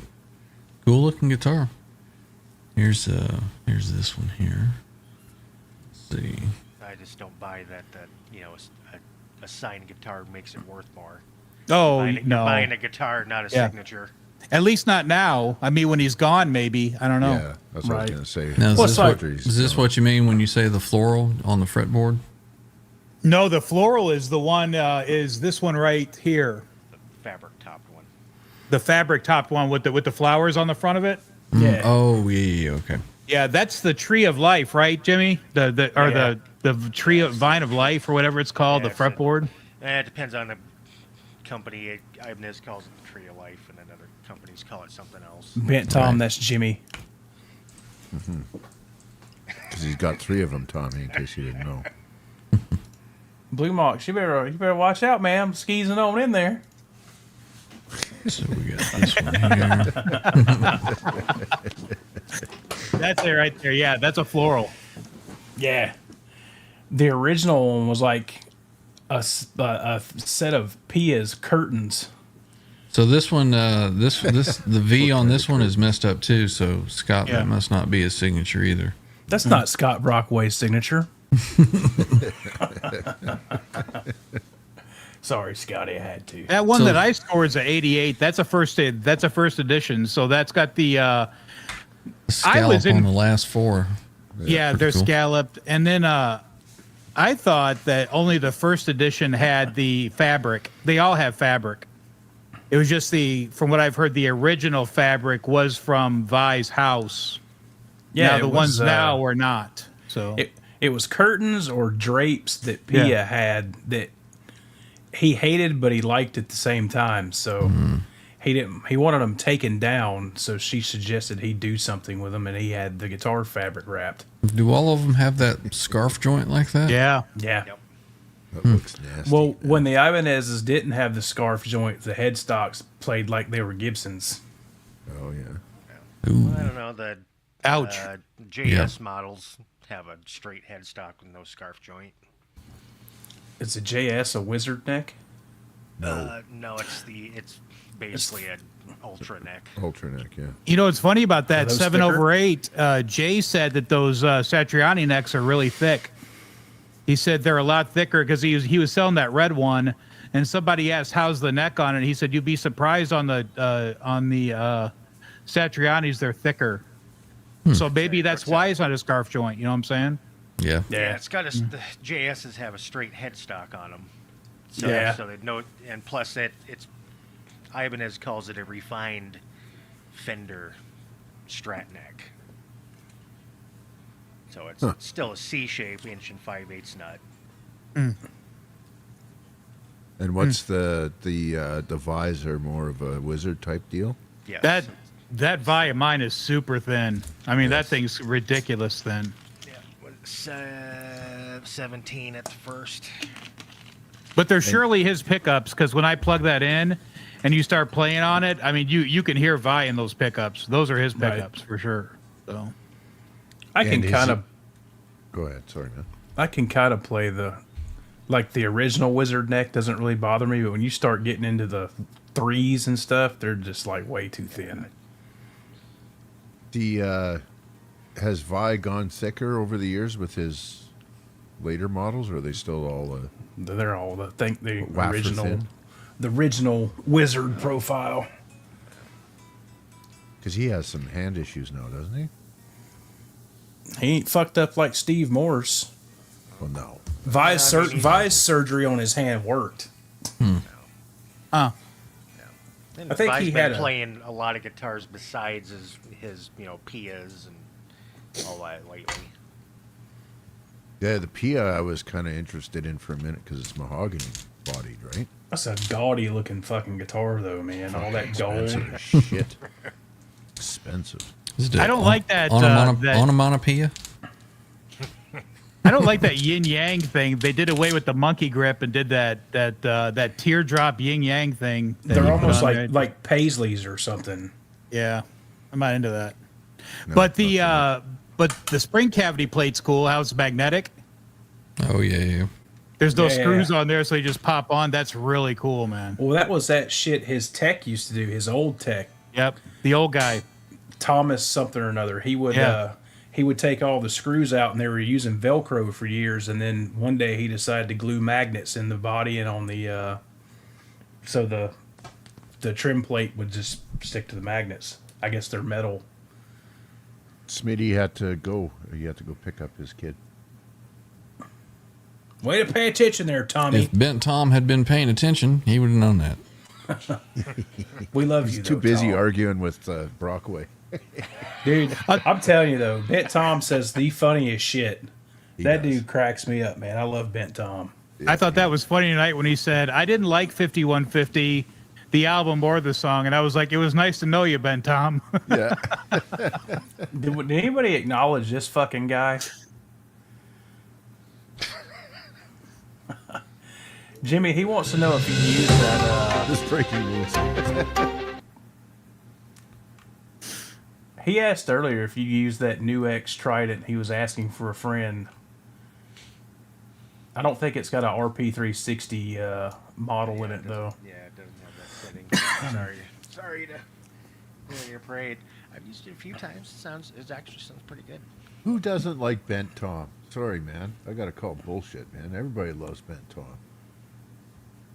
No, he's probably talking about what I said about the 5150. I was just kidding around. Yeah, I was just kidding around. Yeah. Because Ryan was saying that that he was on his way to blocking himself from the channel for saying that. So I thought that was funny. I don't know if I ever asked you Bent Tom, before. you selling that nags? Let me know. Oh, speaking of buying, Randy, are you going after that one guitar that you and I were talking about? Because This motherfucker's wanting to buy it. I was inching on it, and I had to take it off my watch list. Until guess why? I saw the base plate on the Floyd Rose. Did you look at that Floyd? No. Look at it again. Oh, it's like the brushed finished or relic finished Floyd. Isn't It's it? a 1000. Is it really? It's a 1000, dude. Look at the pictures on the plate. I saw that and I was like, what a turnoff. I was like, man, that's a really cool guitar. And it was a big turnoff when I saw that base plate. And I was like, that's a 1000. What on the base plate told you it was a 1000? I'm just curious. Look how thick it is. Originals are nowhere near that thick. What about the new ones since they're making them in-house now? No, they're still no. I've seen the new one, and the base plates are still they're not thick like that. Thick like that is a 1000 series for sure. That guy's putting 1000 series on those. I'm definitely Them gonna nags. So definitely Randy, gonna fucking lowball him. you and I are going to have to go and check out these Nags guitars here. I've played 2 Nads Kanais, and I would sell my Les Paul for one. Really? I'll That the good? purple one. I've played Or a the Doug. red one, I actually. played a Doug Body Rappaport shape signature. almost looks like this. So we're going to have to go check these out. He's got a Kanai there, the purple one I like. Is that 5200 or what is it? 5238 They're on the not purple, fucking cheap. 5008 on this one here. He's got a Yard Dog, which is 7,300 US dollars. Well, they're all fucking handmade, basically. He's got a What's Nag's first name? This guitar. I can't remember. My his fucking wife? name. here's another one. I like the neck on this one. Yeah, Call that a pale moon or something, I guess. but I've played a Doug Rappaport signature and I think it was just this regular standard double hum, like a Black Beauty style job. It had chrome hardware, but it was like a relict black with white binding. It had dot inlays instead of blocks or the Nags emblem. Throwing stars. Yep. These I are want to go. Ninja stars. Oh, look at that Go, bridge. That bridge is interesting. yeah, I want to go play this one, Randy. Is it at Righteous? Where's it at? No, it's over here in Marietta at my boy Wendell's. Wendell sells Nags? Yep. Get the fuck out of here. Get out of here. I like the color of that one. Doesn't Tommy have a nags? I think you do, don't you? Yeah, I'm no, trying to get him Tommy to just sell it to me. he just always nags is all. You got it mixed up. Yeah, I almost bought that Relict Black Beauty one. I'm just such a Strat body head that fuck, dude. Look how long it took me to buy a Les Paul. And what are you thinking of doing with it? Ryan, I would sell it for a Nags. For sure. How often you play the Les Paul? It stays in drop C or D, so whenever we do D-tune stuff. How does the nags compare to my 59 here?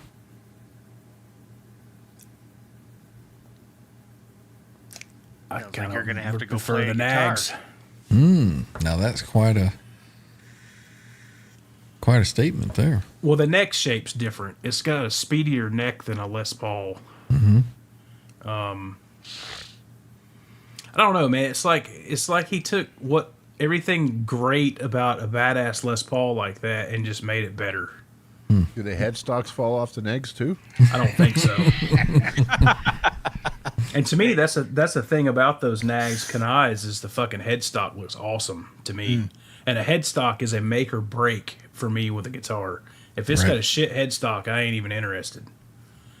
Like a fucking James Tyler or a Mac Mall. Those are rough. I don't know. I think the headstock's a little ugly myself, but let me get this. I would back like open. to get a. I would take out a loan to get one of those auras. Yes, I was just thinking that, John. Yeah. I would love to play one of those to feel the differences on one of those Sirs versus a Les Paul, because that's the reason John did those. Every imperfection that John felt was on the Les Paul, he fixed fixed. it on the Aura. Yeah. Yeah. I don't know. That headstock is kind of. I like the headstock. It's not offensive. How's that? Bent Tom says if you play a James Tyler, you might change your mind. No, I don't give a fuck if it's the greatest playing guitar in the world. If the headstock looks like shit, Just put then a, it's just put a it's bag shit. on it. I'll send it to Jimmy and tell him to get the router out. Make this look better. Well, yeah, I was gonna say we could send this to Jimmy and Well. he could put a mustache cut on it. No. No. I like that. I like how he's writing the serial numbers like the PRS. Yeah, very PRS of him. That's cool.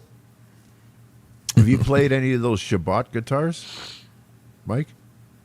No. Do you guys see him play Push Comes to Shove?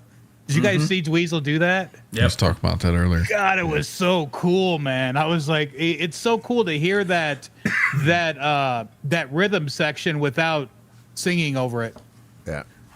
I was like, I was blown away when I heard him play that. It's almost like you want to go see him just so you can see him play it. They didn't play it on the first night though, he said, because they didn't have time to go through rehearsals. So the first night, I guess, like in the San Francisco area, the first night of the tour, they didn't play it. So I wonder if he's coming to Vancouver. I'd go see him. yeah, no kid, man. That'd be cool. Boys, we've got 55,000 still watching, but I got to go to bed. So y'all feel free to hang out. And I saw go- that you had 66, and I go, I'm not sure if they're going to want to be done. Let me see if they'll let me jump in. I'll go jump in with them for a little while. Yeah, you guys I hang out. understand. I'm good to Continue. hang for a bit if you guys are. Yeah. I'm off tomorrow. All right. good. Everybody in chat, it was good to see everybody. Thanks for joining us tonight. Hang Thanks out for with going these through guys. That guitar, Ryan, that was awesome. Yeah, man. Yeah, man. You know, it killed what 45 minutes. So Right? we'll have to decide what we're gonna do next. What will be my next guitar? Are we ready for Steinberger GL2T? Maybe. You haven't done it yet? I have not done that one yet. No kidding. We have a weekly show devoted to it. So. Right? We have to. Yeah, enough already. Fuck me. So. All right, we'll see everybody next time. All Transcom right, man. Thursday. We'll be back and probably playing that GL2T, and I will see everybody then. But enjoy hanging out with these guys, and I will see you next time. So see ya. Adios, sir. Appreciate you jumping in, Mike. Yeah, man, no And, problem. All the boys here, appreciate you, and we'll see you. Thursday, getting to play for my new girl, Sugar Tush. Sugar tips. That's So- funny. I've got a question for Mike regarding the Sirs. Yeah. I've got the Classic S. I've got the Thorn. Is there anything else out of their line that you think I would absolutely fall in love with? You know, I talked to Don about a month ago. Don's one of the he's probably the senior sales guy there now. I talked to him and he goes, "Yeah, man." He goes, "Let's do something." And I started thinking about it. I was like, "Well, what do I want to do?" Yeah. And then magically they came out with that Pete Thorne with the Floyd Rose. When Pete first came out with that guitar, Yeah. it was the 2-post, and I was like, "Man, if they put a Floyd on that guitar, that would be the Sir that I would go after." Yeah. And then magically, here comes that guitar. That would be the guitar that I would go after personally. Now, Right. for you, you have the Pete Thorne, which is a classic body. You Yeah. have the classic, which is a strap body, you know, for Yeah. lack of a better term. Yeah. So maybe you should go after a modern, like a 2-post modern, and you know, like a What are the neck profiles on those? thin, like a Yeah, I don't like thin. Yeah. Okay. Well, then maybe I mean, me and Randy said when I had Randy on, maybe you should go after that Pete Thorne with the Floyd, man. I know you don't. You're not a big Floyd guy, but I don't care. I'm not like Yeah. anti-Floyd. I'm not at all. that charcoal sparkle on that guitar is badass. Yeah. That's a I think I really kinda cool got guitar. that man. covered though between the Classic S and the Thorn, right? Yeah, maybe. Well, is that just black? Is yours just what color is your Thorn? I forgot. It's black. Yeah. Yeah, black. Yeah. Black with the red back. Well, what are you wanting, John? Are you wanting more of the same, or are you wanting to go out in left field, or I want to expand the palette, right? That's why I was kind of looking at the Andy Wood stuff. Hey, Not let Les me- Paul, man. Let me give you guys some insights. So I'm driving home from work last Sunday, and this guy's got a EVH, and this is for John. I'm driving home from work the other day, and there's a guy selling a PV EVH or PV Wolfgang locally, Yeah. black arch top, and I go, I'm gonna go buy this guitar. So he had it for $2,000. I hit him at 12. He came back and said, I'll do 14. I said, okay, let me check it out. So I drove over to his house, and it was a really not so good area of Phoenix. Right. So I said, I think I'm not going to go do this. and I started driving home, and my buddy Harry, who used to own Atomic Guitars out here, is one of the co-owners. I called him before I went and said, because I was thinking, well, I'll just hit up Harry and see how much I should pay for this. And then he didn't call me, so he called me on the way home, and he goes, "Did you buy it?" And I go, "No, it's kind of a rough area." Well, then he said, "You probably saved more than money today." And I said, "Yeah, I'm glad I didn't get out of my truck." So we're driving home, and he goes, "Mike, let me ask you a question." And John, this is for you, because ever since then, I've been like very proud of myself, not looking at guitars, shopping for guitars, and then now I got the Ibanez Gem on tap. But as of a couple hours ago, I've been doing pretty good. Yeah. But he goes, a "Mike, new day." Yeah, exactly. He goes, "Mike, how many guitars do you have?"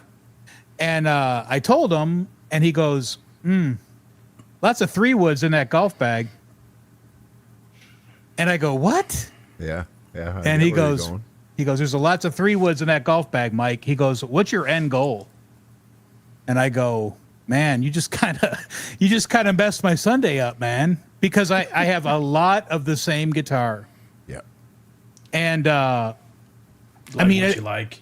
yeah, I mean, you like what you like. I agree with you, but at the end of the day, you're sitting there going, "Am I going to go chase more guitars?" So if you feel like you're covered right now, maybe it's a good time to just hold off because there's something right around the corner that we don't know about. And if you go spend your money on something and something else cooler comes out, you're going to be like, "Damn it. I wish I would have waited." You know what I'm saying? Yeah, So if you're and I'm not itching for something. Yeah, I don't see the point of having multiples of the same, really. I mean, I have 3 guitars. A home built and 2 Sirs, right? And that does it. So I mean, where do I go? Les Paul? I can't deal with the tuning on those. Jimmy and I don't know what the fuck y'all are talking about. Yeah. So That's fucking crazy talk. You guys are. I mean, I'm just having like a seizure. yeah, here. what do you want me to spend my money on? Drugs and whores? So yeah, Right? Les Paul. Then you start looking at the good Les Pauls, which Aura, Nags, those types of things, and it's like, fuck me, that's a huge investment in something that I don't know that I'll necessarily like. Mm-hmm. Because I'm in Vancouver, but might as well be fucking in Finland because there's fuck all to see up here. But see, that's why when you go to buy something, you always buy it smartly. You don't buy retail. Hey, breaking news, Jimmy. Breaking news. Don't go buy a guitar retail. Yeah. No. Because if you end up not liking it, there's still meat on the bone to get rid of it. Yeah. I have never sold a guitar I bought. So that's not looking good for that 510 or whatever the fuck it is I'm after. I can't say that. Now I've given lots of guitars away. Yeah. I'm just the But pedal recipient. I've never sold a guitar. No, it's I'm thinking a telly type thing because I do like tellies, but for what we're Kotzen. doing here, but we don't. Dude, those Kotzen guitars are badass. I played one at Guitar Center. Yeah, Those are great guitars, man. the Fender branded Kotzen. with Yeah, the but they're baseball like bat made neck in and- Japan or something, they're Japanese made. Yeah. Right. Maybe They I'll still start looking make at his those. Strat in Japan, but they don't sell it here, Right. which is fucking stupid. I'm actually watching a white Kotzen Strat on eBay right now. They've got the same neck as the Telly. I mean, and the Kotzen neck, it's like I think it's .980 It's at fat. the first fret, and it's big. it's an inch at the 12th. Yeah, I can. do Very that. comfortable neck. What's the radius on it? 12. Pull it up and throw it in the. Can you guys? I can do it. Yeah, I got you. They're, Yeah, that might be you something got because it? I've had 2 American got Pro you. 2 tellies, and it's like Well, you've got Not the quite. the pickups in it doesn't suck either. It's a Twain King in the neck and the It's a chopper. Is it DiBarzio? Yeah, Yeah. he uses the chopper T in the bridge and the Twain King in the neck. Oh, Darren's asking me what Lynch guitar I like the best. I would go after that new M1 I got. That thing plays like butter. Right. I still haven't set it up yet, though. Just haven't had time. So there's the Kotzen Telly. Can you get that in a? Is it just maple board, or can you get it in? Yeah, it's maple board. You can't get it in a rose. No, you don't want no fucking rosewood board, man. Get out of here. Or a Bonnie. No, it's a dude. I'm pretty sure it's a one-piece neck too. It's a swamp ash body with a nice flamey maple top. The large satin. C. Yeah. Yeah, 12 they- inch. Well, 12 inch radius. when they first came out in the 90s, they were glossing. There was a glossier thing on the neck, and he would sand his down. He finally told me, he goes, "Hey, if you're going to finish these things, please use satin. Right. Tired That's of what's sanding on them these now? fuckers down. Yeah, they're satin finished. Cool. The necks. Yeah. Jumbo frets, abalone dots, bone nut, synthetic bone nut, Yeah. 42 millimeter nut width, 12-inch radius. Chopper T and the Twain King. He doesn't use a tone knob. I think it's a series parallel switch instead of a tone knob. Maybe I should Yep. look into that. Because I have a tough time. Go ahead, Mike. Selector, isn't it? It's a selector on the tone, right? The tone knob is a series parallel rotary switch, Yeah, rotary. Yeah. and then it's got a standard three-way where it's the bridge pickup, the bridge and neck, and then the neck pickup. Maybe I should look at that because I have a tough time chalking up just under $5,000 or $4,800 for a I mean, these are classic T. 17 hundo US, so whatever the hell that is, and Yeah, so that's 28 Maple syrup. something like that up here. Because the Sir, I mean, it's almost Sir is almost like you're overpaying for something that doesn't need to be as engineered that well because it's a telly, right? They kind of got it right the first go around. Yeah. I wish they would give the actual Ash thickness. body. You said it was Swamp ash. swamp ash. They don't give the actual thickness of the neck. They just say it's the thicker C profile. But Trogley did a rundown on one of these, and he did the measurements on it. It's like 0.98 to 1 inch. So, I mean, it's fairly fat. Maybe I I've should played look one. into It was a very comfortable neck. Yeah. So, I think they're cool. Yeah. You know, a lot of people don't care for the gold hardware, but I think it kind of makes it stand out compared to every other telly they make. Yeah, it's not the aesthetic that I would go for, but that's secondary to me, really. The other thing he did too is most tellies don't have the "I'm fat" comfort cut back there. That. I think it's still. I don't think he's got the cut on the upper. Relief upper on the bow. arm, yeah. I don't think he's got the little bit of like the old school telly custom slant cut right there at the input jack. Yeah, I mean, dude, you can kind of tell by them pictures that neck's beefy. Yeah, it's fat. Yeah, it's fucking fatter than the headstock. No, have you seen Phil Collins custom shop I Jackson saw one tellies? there, yeah. Yeah, those are Fuck big neck. Those me. are baseball bats, man. Let me see if I can pull up the Strat. Like I said, it sucks. They still make them in Japan, but they don't sell them here. So they came in red and white, and this may be maybe the white one I'm watching. I'm not signed in on here. But this more of a translucent from white to vintage blonde, and it's got a flame maple top under it. Gold hardware. I don't really care for the pearloid buttons on the tuners, but whatever. One piece neck. And the pickups are custom DiMarzio Richie Kotzen pickups. You can actually buy that pick guard loaded with those pickups, but they're stacked. And I think the bridge pickup can be wired as a humbucker. And I think one of the bridge tone has a mid boost in it, kind of like the Gilmore EMGs do, where you can really fatten that bridge pickup up and play some harder rock with it. Yeah, it's $2,500 for me. But I mean, That guitar. we know I have a thing for white guitars. Quite. Yeah, me too. I don't know. love Just white clean guitars. looking. They're clean. I don't care for the red, especially the red with the gold. I think it's gaudy looking. Right. And the red really makes the perloid and the pickguard kind of pop, and I'm not a big perloid pickguard fan either. I've got one red guitar. It's that new Charvel Relic. I saw that and I was like, my God, I got to have that guitar. It's awesome. The only thing about the red, though, is the red, normally, if the lighting in the picture is better, the red, the flame top pops out more than it does on the white. But you can get them imported all day long from Japan. Yeah, that would be a quick move on, I guess. This dude sent me an offer on this one, but it's kind of beat to shit. It's got some dings over here, and Yeah, Tommy. that's on the back, so I don't really care.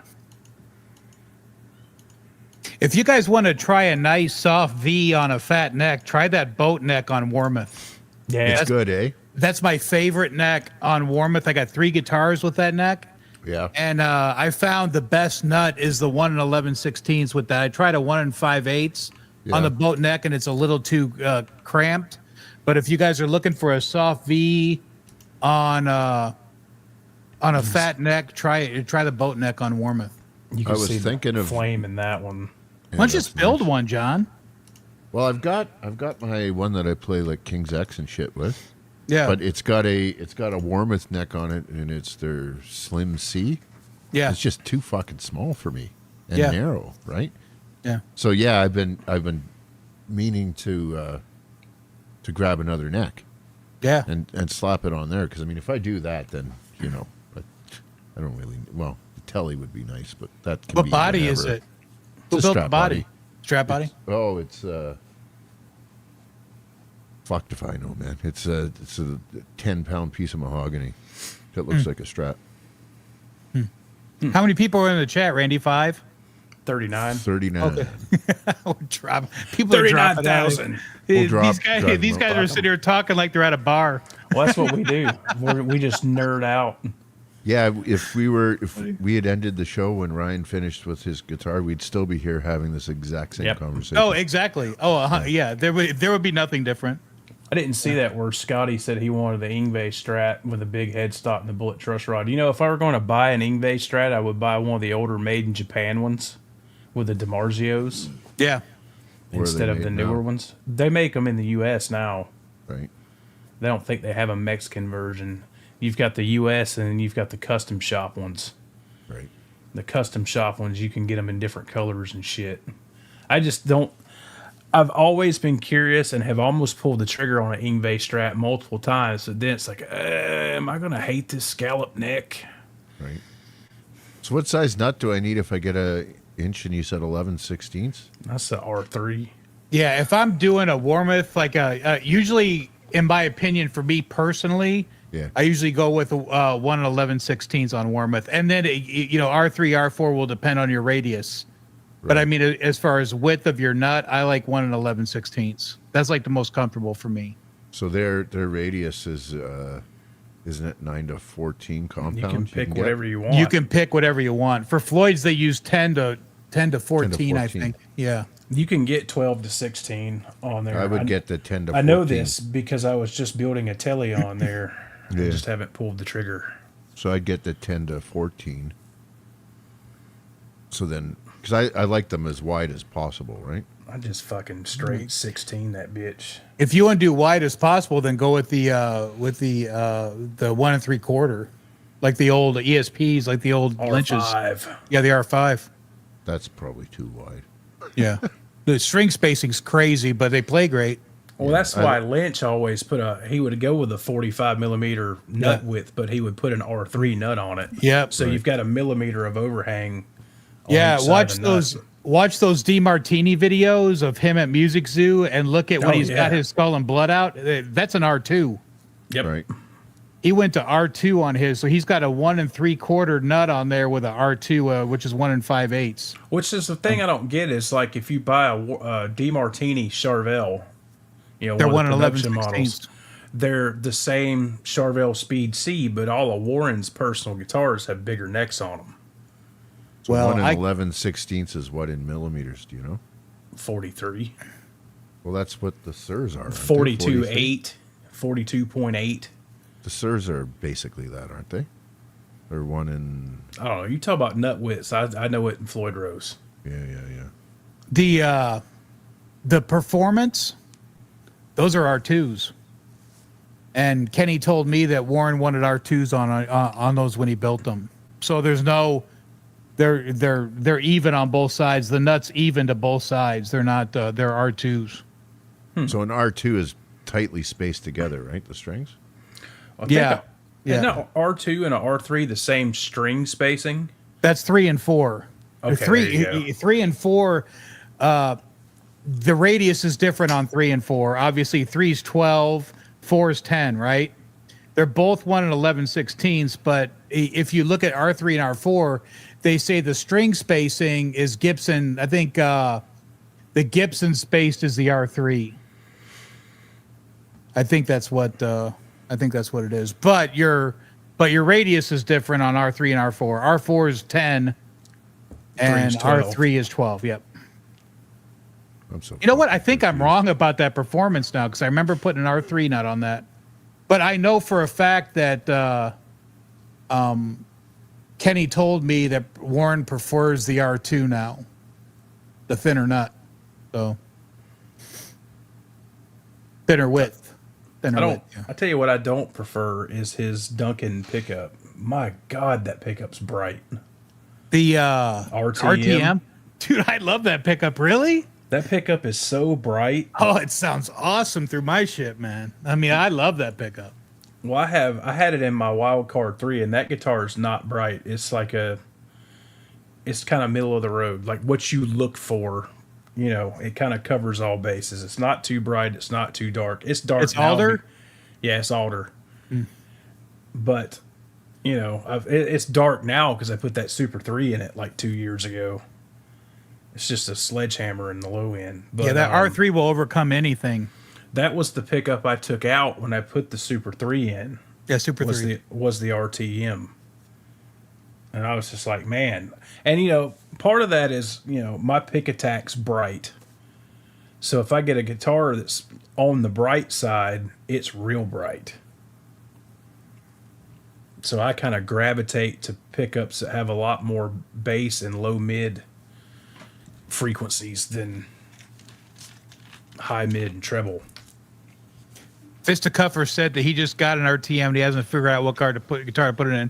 I try something with alder if you have it. I mean, I've got that in. I've got the RTM and several alder guitars, and my God, I love it. See, that's the problem I've ran into now playing through a mainly analog rig. Is when I was playing through that digital shit. The different pickup configurations, I mean, all my guitars have pretty different pickups. They don't matter. But when you're playing through, you know, a tube preamp and analog pedals, you know, your digital back ends, the speaker sim, your IR, fuck me, dude. I found out real quick how bright some of my guitars are. It's like, yeah, I got to dumb them down. Or I'm sitting here tweaking EQ at every guitar change. Yeah, This is a Jackson guitar, isn't it? yeah, Solo. soloist. Yeah. Yeah, somebody asked me on my channel the other day if it was the Warren DeMartini Charvel that I have versus the Bengal ESP. Which one would I go with? Well, I'd go with the ESP because of the strap body. I'm not a fan of those soloist bodies, those Jackson soloist bodies. They're just too small. Yeah, the dinky. Yeah, the dinky. They're too small. That's the soloist is a dinky that's neck through. Yeah. Randy and I can't have small guitars because they make us look even fatter. Well, that's why I don't ever keep, you know, I've owned a couple Wolfgangs, my EVH Music Man, and dude, they're just fucking too small. Yeah. You know, part of me still That's what really she said. wants a black Wolfgang, you know, either early USA EVH or a black PV, because I love the Humans Being video, and that's what he was playing. You know, we talked about it on when I hung out with you on your channel. You know, me being a kid when that song come out, and that was the first time I actually saw what Edward looked like. Yeah.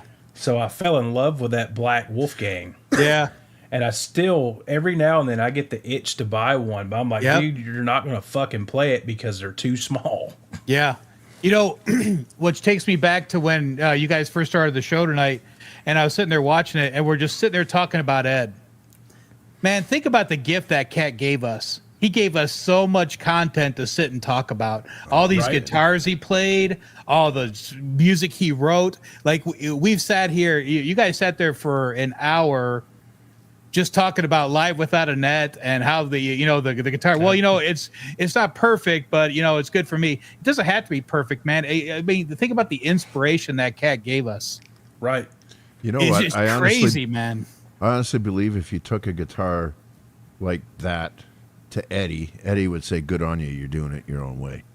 If you brought for something sure, to yeah. him that was a total fucking spot on match, he'd be like, "Yeah, whatever." That's honestly what I think Eddie would say. Yeah, I agree. I agree. Somebody that did do that was Donnie Ward back in, I think it was the 2012 tour. And, if you don't know who Donnie Ward is, Donnie Ward's pretty big in the Replica. Like, the dude's got the science down. He's gotten a hold of these old Kramer necks and Boogie Body's necks. He got really, really, really chummy with Lynn Ellsworth before he passed away. And, he's met with Paul Unkert and stuff several times, and he's got the science down on trying to reproduce the most accurate necks and bodies for Eddie's guitars. And he got backstage back in 2012, and he was like 14 at the time. He's a young guy, and he had his Frankie replica that he had built himself, and it's like spot on. And Eddie was just like amazed that this 14-year-old kid had built that guitar. And he signed the back of the headstock, and he told Donnie, he goes, "This is more accurate than the 300 that the Fender Custom Shop did." So Wow. Bill, I don't know as far as how good they are. I'm not sure if we'll ever know, because all those guitars are put away and you're not going to see them. And people say they've seen them and stuff, but I don't think Eddie would ever let somebody take his guitar, and I caught that Chip Ellis video. I'm not sure if you guys ever caught this on the Frankenstein video, but they said the guitar was down to they had replicated everything, and then in the video, Eddie goes, "Well, you never even had the original. You never had the guitar. You did all this by pictures." And he goes, "Yeah, I did." And I was like, hold on a second. Hold on. Yeah. I'll stop. And I remember reading in Guitar World when I guess it was 06 when that whole thing happened, that Chip Ellis said when he took the pickup out of it, it read dead on a meter. Yep, correct. And he thought he had fried it somehow. And when he put it back in, magically it worked. Yeah. And he never had the guitar. Right. He goes, "I was just amazed that you did all this by pictures." And I was like, whoa, wait, what? Right. Hold on a second. Hold on. But, That's what Eddie was having his truth serum still. They know that us guys are all the same, and we'll go out and spend our money on it. And I'm good with it and stuff, but will we ever be able to touch and feel the original 5150 or the Frankenstrat? No. So they could just market whatever they want to and say, "No, this is it." But is it? You don't know. Is it easier for them to pull out calipers and go like divot for divot, or is it just easier to throw a neck out on a CNC machine and go, "We'll just tell them that this is it"? Yeah. Well, we do know for a fact, I know for a fact, that Scott Smith from Musicraft has held, played, and studied the original 5150 Yeah. Kramer. And that guitar was in Nashville with Chip Ellis in 2017 because they were going to do one of the expensive, only 50 of them made, whatever.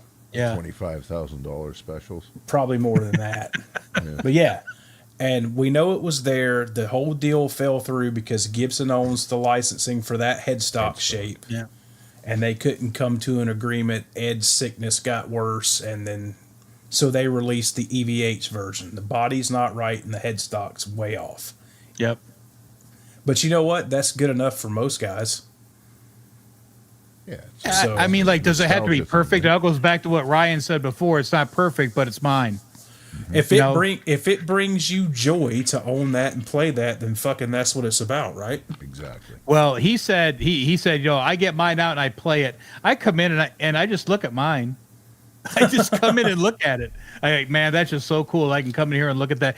That's what she I said. remember, I was probably in 6th grade, 7th grade, and I had a dream one night that I had a 5150 guitar, a Kramer 5150 guitar, inside a glass case. And like for years and years and years, I said, man, it'd just be so cool to have a 5150 in a glass case. And now I got one, and still, every time I look at it, I think of that dream I had that night when I was a kid about having that guitar in a glass case. Right. Because that's where it's at in your head. It's a shrine. It's a shrine. I mean, it's like it's been enshrined because you've seen your hero play that guitar for you. I mean, like the iconic pinnacle for the 5150 Kramer, in my opinion, was Live Out of Net. Yep. Right. That guitar never got cooler past that or before that. I mean, it was cool in the Panama. I mean, because the first time we saw it was Panama, right? Yes. The video. Yeah, and I think that's probably pretty close. So, I mean, and then it just got cooler looking, during the Sammy era. yeah. I mean, just such a cool guitar, man. Did you ever hear what happened with the 300 Fender Custom Shop Frankie replicas? About what? About what happened to the ones that weren't sold? No, So, they didn't sell all 300. no, they didn't sell all 300. They were Oh, wow. priced way too high. So, I can't say because this person will get in like serious shit with Fender. But I was told by this person who was said employee at Fender Custom Shop when those guitars were made, they made the 300. And the only reason they were limited to 300 is because of the truck stop reflectors on the back. Because the company that made them was out of business and they were going for total accuracy, which they were not totally accurate. But they only sold like 150 of them. And that includes the dealer promos that, your music zoos and all that stuff that would just get them. How much They're- were they, Randy? They were 30? They were $28.99. Yeah. $28,999. So $3,000. 30. $30,000. Fuck that. Yeah, they were 30 grand. They had a shitload of cool case candy and all that kind of stuff. A bunch of shit signed by Ed, whatever. So there was somewhere between 140, 150 left that didn't sell. And Fender destroyed them. And it was cheaper for Fender to destroy them and claim it as a loss on insurance than it was for them to take the loss by chopping the price on them. Yeah. And Because trying to you would blow have them had the out. guys who paid 30 grand for them going, wait a minute, what are you selling them for 10 for? Yeah. Serious loss. That's a nightmare. Well, it's Yep. like when the Stripe Series Frankie Relic come out, in 2019? When did that debut? NAMM 2020, maybe? Yeah. If you noticed, there was two at the NAMM show that year. And the upper horn stripe job was right. They were painted correctly. The color was right. They were a lot more accurate than the ones that eventually went out. And they had to change something on them because all those custom shop guys, because you got to think at the time when the Frankie Relic was first released, they were $16.99. And then not even a year later, they bumped them to $18.99. Now I think they're $2,000. Yeah. But all those guys that spent that custom shop money were like, what the fuck? Yeah. You're going to sell pretty much the same guitar with a couple things tweaked for, a tenth of what I paid for this. Yeah. And then when they pop on now, they go for between 12 and I've seen 12, I've seen 10, I've seen 15, but nothing over 15. I haven't seen any of those sell over 15 grand. Nope. So if you paid 30 grand for that, you got, and then they came out with the Wolfgang, the 2015 Wolfgang. They came out, they built what, how many of those did they build? Like, The Tour Relic? 20, 25, I think. 25, 20 or 25, something like that. And you see those, you never see those. One popped on Reverb not too long ago. The guy started bidding it like 70,000, went to 50, went to 40, went to 30, and there were just no buyers on them, you know. Yep. So you know, how can somebody pay that much for that? I mean, fuck, man, you got money, you pay for what you want. Who cares? Absolutely. It's exactly what they did, Todd. It's the same thing. yeah, I'm in that boat right now. I get it. You know, I get it. It's exactly just like cars sitting on a dealership lot. You're losing money every day they're sitting there. Yeah, but the problem with the car, because I'm in the car industry, and the problem with the cars now is the floor plan. I mean, those you know, we don't own those cars, so we're paying interest on the cars that are sitting. So do you take the loss on the car that's been in stock for a bunch of days, or do you get rid of it because the interest that you're paying on the cars to have them there? You know, you got to roll them. So Yep. We don't have a floor plan like that with Ford. Ours are bought outright, and then basically the local bank that the owner of our dealership uses owns those cars until they're sold. Because of reasons like that. yep, yeah, you can get in a pinch quick. So, but that's what ultimately happened to the roughly around half of those custom shop Frankies. I've never heard that story that they didn't sell all 300. I never heard that. Now they sold. That's why when they did the '79 Bumblebee replica, they only did how many of those did they do? 100. Yeah, it wasn't that many. And they sold every one of those. Yep. Yeah. And to be honest with you, I would never buy one of those because that funky bridge that's on there, is it accurate and authentic? Yes. Is that guitar going to play good and hold tune? There's not a chance. Right. The prototyped fine tune. There's no way that guitar is going to hold tune. Just like those 78s. Those guys went and bought those 70. You could buy one of those 78s for the price of an art series now, or for one of the EVH series. Yeah, the custom shop. People don't want those. People don't want those guitars because they don't stay in tune. Nope. I really can't believe, honestly, guys, that there's a market for any of this stuff. The stripe stuff and the Rastas and this and that. Yeah, there's a market beyond you'd say maybe 5,000 guys that are. No, it seems to just keep going and flourish. And bless you. People like that. People like that Van Halen stuff, man. I mean, that Van Halen stuff. I don't think the Van Halen stuff will ever go away. I've got this big dream that one day, you know, God forbid these. Well, I mean, it's going to happen. All of our guitar heroes are going to continue to get older, and they're going to continue to disappear. Yeah. Right. And then these younger kids are coming in now. I saw a kid the other day, a QT with an Iron Maiden shirt on. And I'm sitting there going, that's pretty cool, man. I mean, like, and then like I said to the kid, I said, so do you really like Iron Maiden or do you just think the shirt's cool? And he goes, oh no, I like Iron Maiden. And I was like, oh, okay, cool, Name man. me 3 songs, motherfucker. Maybe 3 albums, bro. Yeah, no. I remember when I was a kid listening to like Diver Down in 1984, and I was even thinking at that time, it's like, oh, when I'm an old man, nobody will ever know who these guys are. I mean, fuck's sakes, they're more popular now than they were then, it seems. I think so. My for Christmas, my son got really into vinyl, and last year I bought him the Sammy vinyl pack, the box set. Yep. This year, he got his Amazon gift cards from his grandmother and stuff, and he goes, I went on Amazon and bought a bunch of vinyl, and I bought all the Van Halens that I didn't have. And I'm really on a Van Halen kick because he listened to Al's book. And he said that ever since he listened to Al's book, he's really on a kick. So he said, the only album I didn't buy was Diver Down. And I was like, what?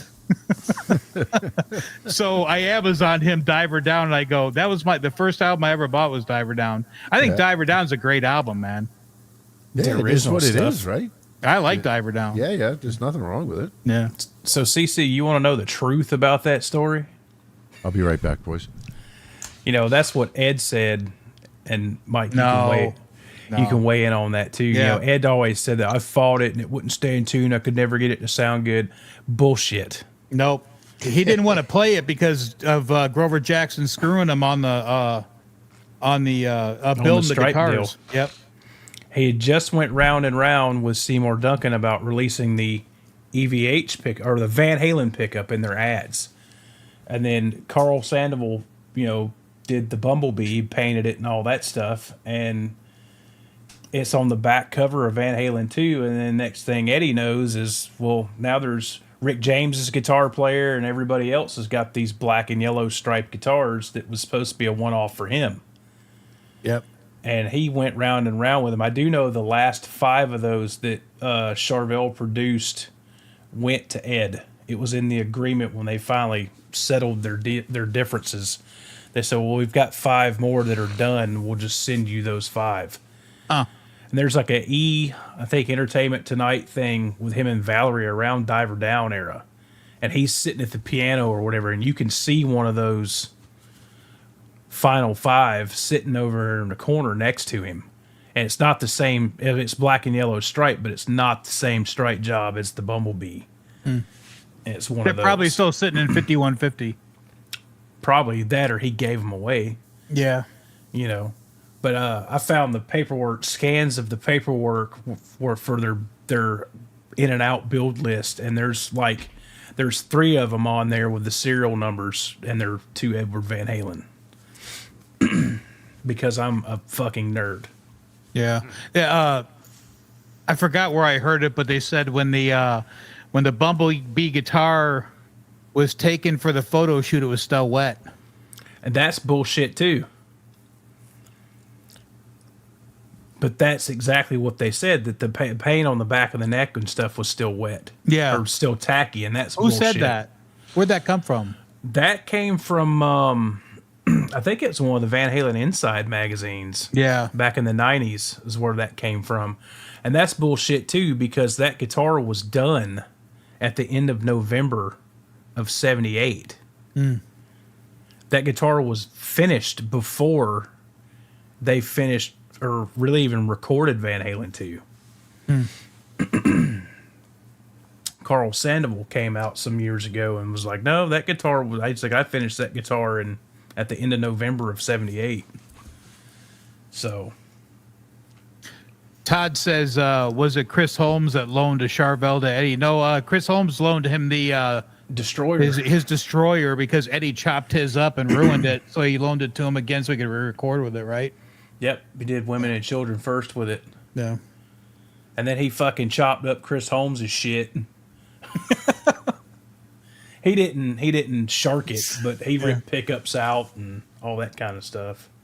Pete Thorne's got one of those Destroyers, man. It's just badass. I wish I could stumble on one of those.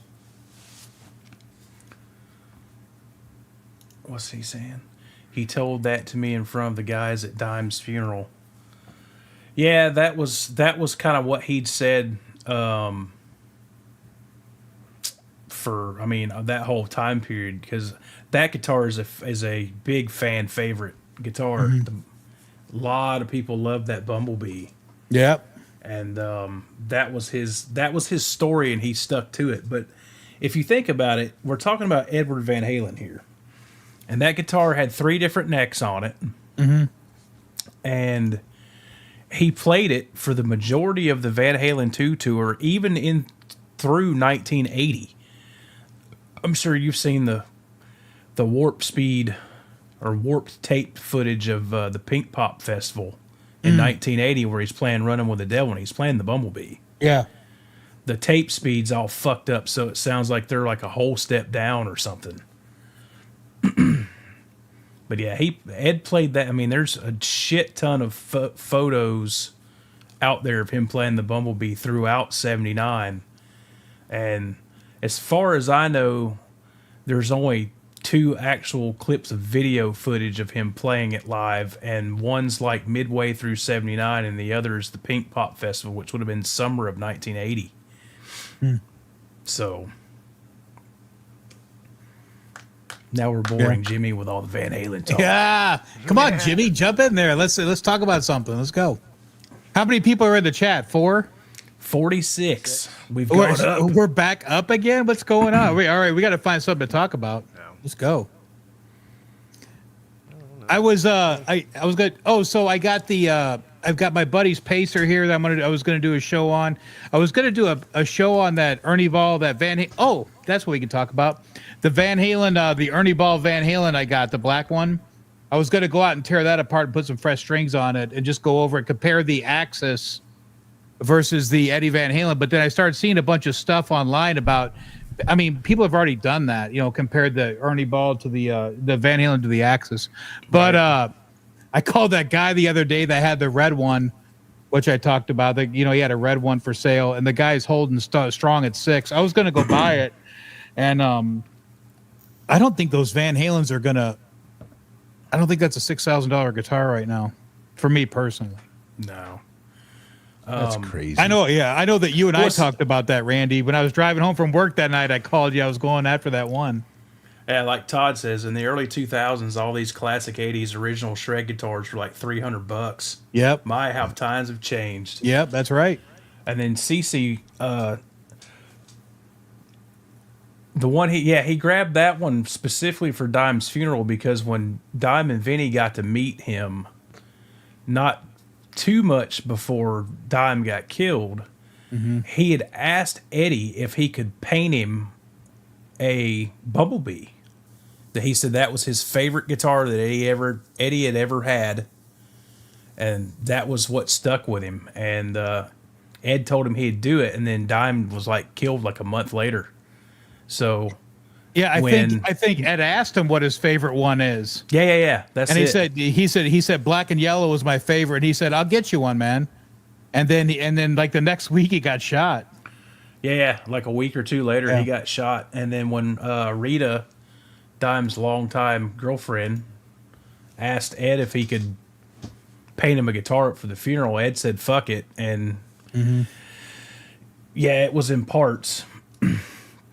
Ed got the body and then found a neck and slapped on it and put it together to go put it in his casket for the funeral. What's up, Nelson Rodriguez? Glad you're on this side of the dirt still. Yep. Yeah. We went from 30 in the chat to 44, so we might as well just keep talking. Somebody Right. likes it. Yeah. Let's just keep talking about something. That you were talking about the size of those Wolfgangs. I haven't got that Wolfgang down since I fixed the neck pocket on it. Yeah, I mean, need it plays great. I mean, they play phenomenal, but they're awkward. They don't sit well. Yeah. Just for me personally. So. Yeah, and dude, I'm 6'1" and fat, getting slimmer, but they're small.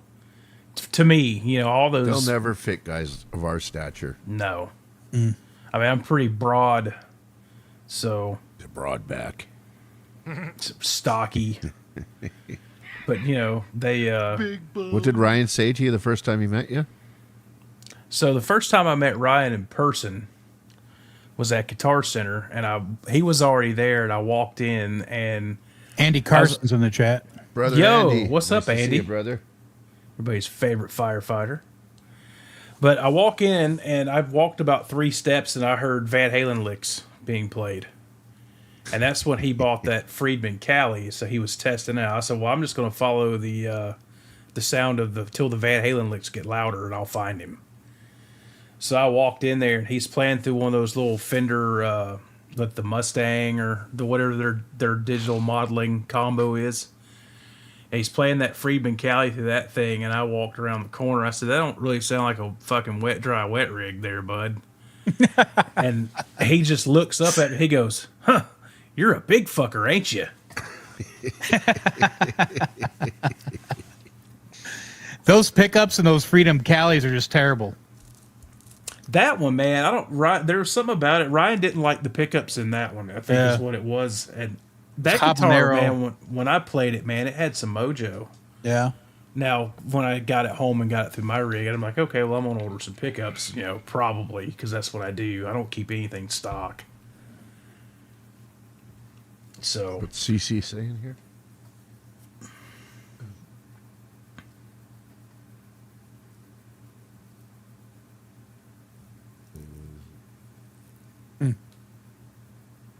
Heard Simmons. Is he talking about Gene Simmons? I don't know. Maybe. Probably. I think Gene was there at Dime's funeral. But I got to get with you on my Black Frankie relic. Yeah. I got to watch your Wolfgang video again because I need to sand the nut shelf down a little bit on it because the nut's too high. You know who just did that the other day? Kurt. He finally did it. He put a slammer nut on that thing. Yeah, Didn't Robbie Robbie- send him a slammer nut? Robbie got him a slammer nut, and then he sent me pictures of him working on it. And we were talking about the bounce at the first fret, and I go, well, that action could probably come down a little bit more. I says, but before you go do that, how does it play? And he said, it plays great. I said, then leave it alone. You know, don't go sanding on it unless. See, I'm so used to looking at a guitar and checking the nut and checking everything. It's too high. I'm just going to go ahead and put it where it's supposed to go. But sometimes if you play something, you may not even notice and may not be worth your time. So See ya, Edward. See you, Eddie. So that guitar, I have to temper tune that guitar because if I play anything on like the first 5 frets, especially on the G, B, and E, it's fucking sharp. So I have to tune those 3 strings, and really even the D string, I have to tune them a few cents flat to make up for it. yeah. Which totally fucks me higher up the neck. So, There's mine. There it is. and then I want to do some more removal of the paint on mine as well. Mine's a whole lot more beat up than those stock ones. Yeah. Did you But tie it in to my the back of your opinion- pickup. Would you In use my an opinion- X-Acto knife to do that? So I have so I use X-Acto knife for the small stuff. For the big stuff, I use glass slides, like microscope slides, Okay. because they cut really good. So if you got a big area like on an angle, we used glass slides at Sir, and then we also use glass slides for neck pockets, cleaning out neck pockets.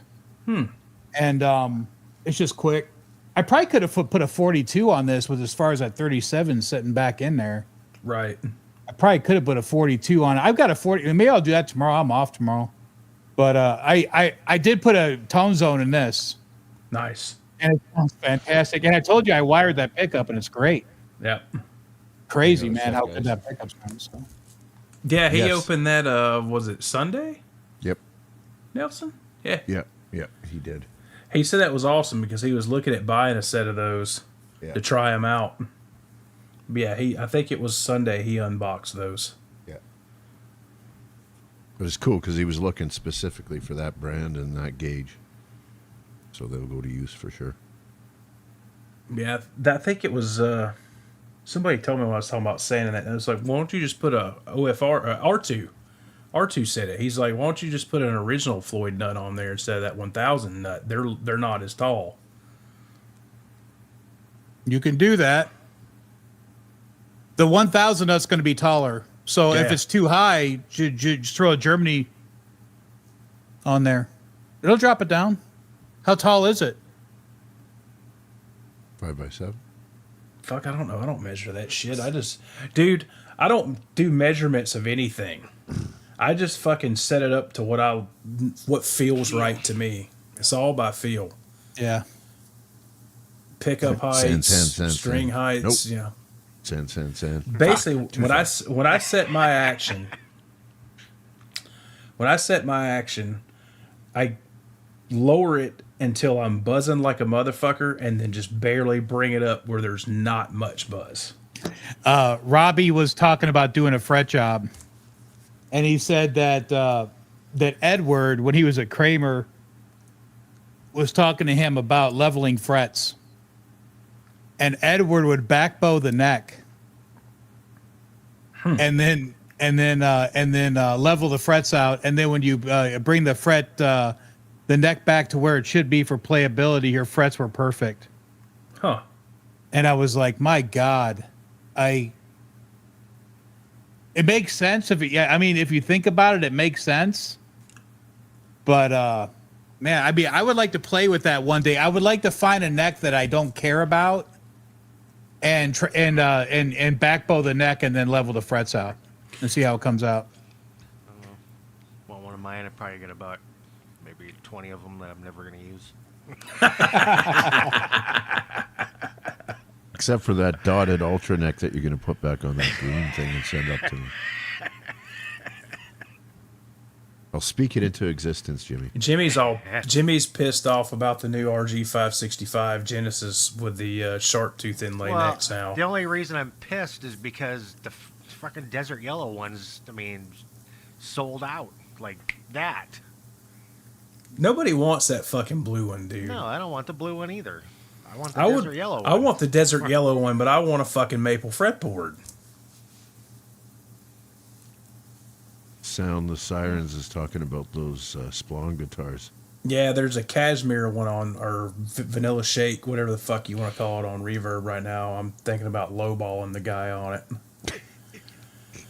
He wants $2,100, and you can get Scott Splon to build you a fucking new one for $23. Yeah. Supply and demand, though, because he's got, what, you said 3-4 month waiting list? That's a 4-month build time. But I mean, fuck, it's not like he's just building guitars. He's building amps. Yeah. You know. Does he assemble or does he do everything like he does his He own does amps and everything. He does everything. Huh. And the thing about that, too, is like Splon's only about a 3.5 hour ride from me. Yeah, you were saying that. Yeah, yeah. Those guitars look cool, man. I might go after one of those. I don't know. Another 3-wood, John. Yeah, exactly. Another 3-wood. Another 3-wood for the golf bag.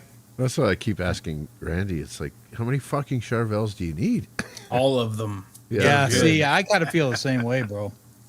Somebody got on me one day, and I was like, okay, I'm not going to do it no more. And I was like, wait a minute. Fucking Ibanez is what I like. Exactly. Doesn't fucking matter if you've got 103 fucking Wolfgangs all in the white color. It doesn't matter. If you enjoy it, it makes you happy, brings you joy, do it. Yep. Like people saying, oh, you can only eat steak medium rare, which I agree with. But hey, if you want to cook it well done, go for it. Who cares? It's all about what you like, man. I love Charvels, man. I was a big ESP guy for years. Mm-hmm. I had a fuck ton of ESPs, LTDs. Yeah. I've still got a few. But, you know, I had that M2 Deluxe. It was a trans black with a flame maple top with a maple fretboard. And they only made the one with a maple fretboard for like a year or two. Right. And I fucking loved that guitar. It was the best ESP I ever owned. And then when I kind of gave up on this shit for a couple years, I sold it. And now it's like, fuck. Should have never sold that guitar. And then if you can find one on pop up on Reverb, they want just as much for them now as they were new, like $3,000 or more. I get it. It's like the Sirs, right? Those have ruined me for pretty much all the other guitars. They're just so expensive, man. I That's mean, like the thing. That's you know, exactly they're just it. so. I mean, and hey, I'm not gonna. I mean, I freaking work there. I know those are the quality control on those guitars is crazy, and that's why you pay for what you pay for. Yep. But I mean, They're to have fucking one, expensive, man. I mean, to have one is cool. Yep. And that's why I keep wrapping my head around the Pete Thorne. I'll buy one. Right. I mean, at one time I had Forcers. Yep. And my buddies would come over and they'd be like, hey, do you want to sell it? Yeah, I'll sell it because I was thinking I was going to get another one. Right. And then one day I didn't work there anymore. And I was like, well, okay, Charvel or Sir. I'll go after a Charvel. Right. You know, because it's lesser expensive, it's more my speed, and it's not so. And I'm not gonna be upset if I bang it, or you know, or if it falls or something, or if something bad happens to it. You know, those Sirs are just so expensive, man. I mean, you just have to really, you know, unless you're, you know. But like Mike Ponce, you know, said to me one day, Mike Ponce, a master builder at Sir, he was my boss at Sir. He came up to me one day and he goes, hey, Mike. I had taken him a guitar over. I say, hey, you know, I'm a little concerned about this. He goes, he would look at it and he go, ship it. And he had it back to me. And I look at it and he goes, hey, Mike, you got to remember something. The guys buying our guitars, the majority of them are doctors and lawyers. They're not players. Yep. And I go, That's true. okay. So, you know. Well, they're that prohibitive in price. Yeah. They are. I mean, they're fucking expensive as shit. But I mean, like I said, they're goddamn near perfect. Yep. And, They are. And if there's an issue, it's sorted. Over Well, sorted. I'll tell you something. If you ever order a custom Sir, Yep. just tell them you want John to sign it. Right. Because I was the guy that went into John's office at Final with the guitar, Yeah. and it's a 3 or 4 time trip. Yep. Because you'll go in and he'll look at it and he'll go, go on and fix this. And I'd go back to my bench and I'd fix it and I'd go right back in. Yep. And then he'd go, fix this. You know, and it would be like 3 or 4 trips. And then one day Jay came up to me and he goes, hey, Mike, can I give you some advice? And I go, yeah. And he goes, do yourself a favor. Don't go back in so quick. No. And I'd be like, okay. And then finally after a while, you know, I caught it. But if you ever order a Sir and you want it to be perfectly perfect, just tell me you want John to sign it. No. Because John's going to pick it apart. Yeah. You know, so. Again, I think I'm played out with Sir. Really, I kind of got what I think is the best of what they have. I'm not spending $5,000 on a goddamn telly. I tell you what, no. The classics are great. You know, the most bang for the buck probably is the classic, and then you know what guitar was really cool that I wish I would have gotten, but I don't think I could even have gotten one if I wanted it. Were the Josies, the Steve Stevens? You ever see one of those? No. Look up the John Sir Josie. Right. And it's Steve Stevens' wife on the front of the guitar, and it was a modern. Right. All those guitars were so cool, and now they're worth bank. Yeah. But they only did so many of them, and but those were cool guitars. If I could have any Sir, Yeah. I'd probably take a Josie if I could get one, but you can't get one. So But I think how's that it Pete different Thorne's than the an- answer. Yeah. What's the difference between a Josie and a modern spec?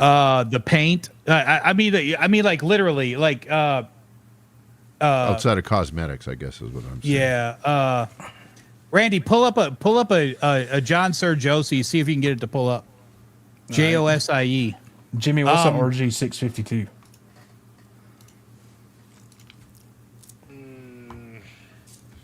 Two on the end. It's a hardtail. I remember. They coming up. 52, I think that might be one of those Japan only dealios. Ace Feely Washburn. AF1 or whatever. Yeah. That's not my jam at all.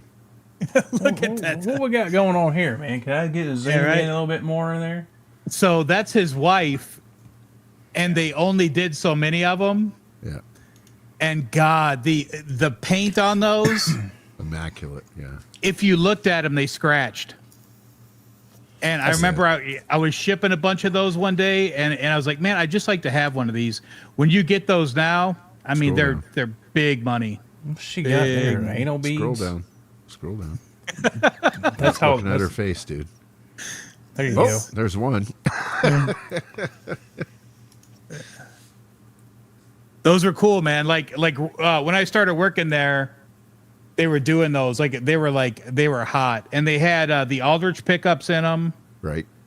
And man, those were just those things played awesome. Those were cool guitars. Little bird's eye action in the neck. Neck through? Yeah, they were a neck through, I think. Yep. 3-piece. Yep. Looks cool. Not for me. There's your specs right there. Yep. Does it That's say wood Aldrich? Yep. Yeah, JST Aldrich. Aldrich pickups. Yeah. It's just such a cool paint job. They're just cool. That's one that you'd want to hang on the wall, though. Yeah, exactly. Yeah, and that'd be the one that I would want. He wanted it. He actually wanted a Pal Faro fingerboard. Yeah, I'm not a Pal Faro fan at all. I'm not either. No, neither am I. Not at all. I've been considering buying one of those white relic San Dimas and ditching the neck and putting a regular maple. Like a Warmouth? No, you can get them damn Mim Charvel necks all fucking day long on eBay and Reverb. Oh, okay. I would prefer to get a Japanese San Dimas neck, but everybody that sells them wants $500+ for them. If I'm gonna spend that much on a neck, I'll just have a music raffle made with all the flames and roastiness you can have. Well, hell yeah. I mean, if you spend that much money, you might as well just get what you want.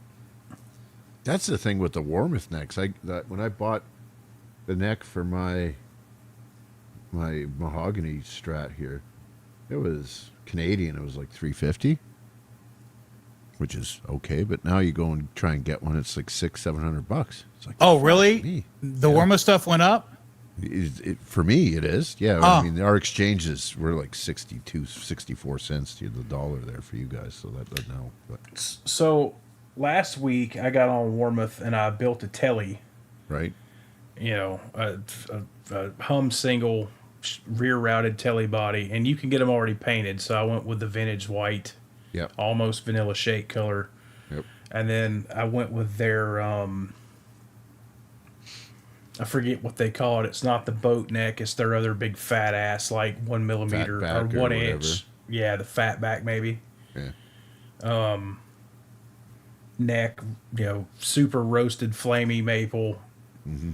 You know, and the body and neck wasn't the bad part. It's just all the other shit that I probably have laying around.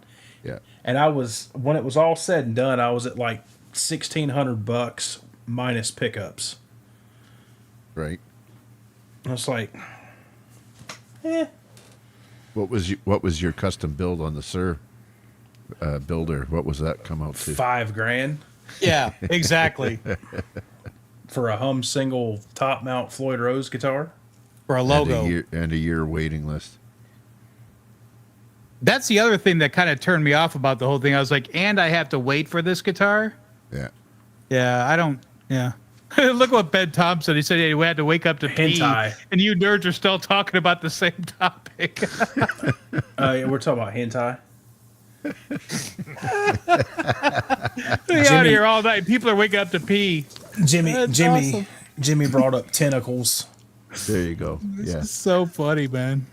Yeah. Oh, That's it right there.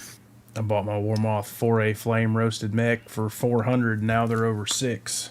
And for me, I don't really care about that. I would want a roasted with an ebony, like a black ebony board. Fuck Kiesel. There's my opinion on Kiesel. Fuck. See, fuck I got to Jeff tell Kiesel. you, man. I got to tell you, I don't think I could do it. A Kiesel? No, not for me. The biggest turn off for me with Kiesel is Jeff Kiesel. Yeah, but I mean, FTG. Fuck that guy. No, I don't. mean, The only thing that I've watched about that cat, I mean, I guess I was kind of intrigued at the beginning, but I mean, like, I've heard horror stories about some of the guitars that have come out of that place. So I don't. Yep. I mean, like, why would you even go there? You know? Yeah. Yeah. terrible support, terrible fit and finish, all that sort I Everything. mean, old Carvin from the When his the daddy 80s, ran it. or early '90s, like a DC 600.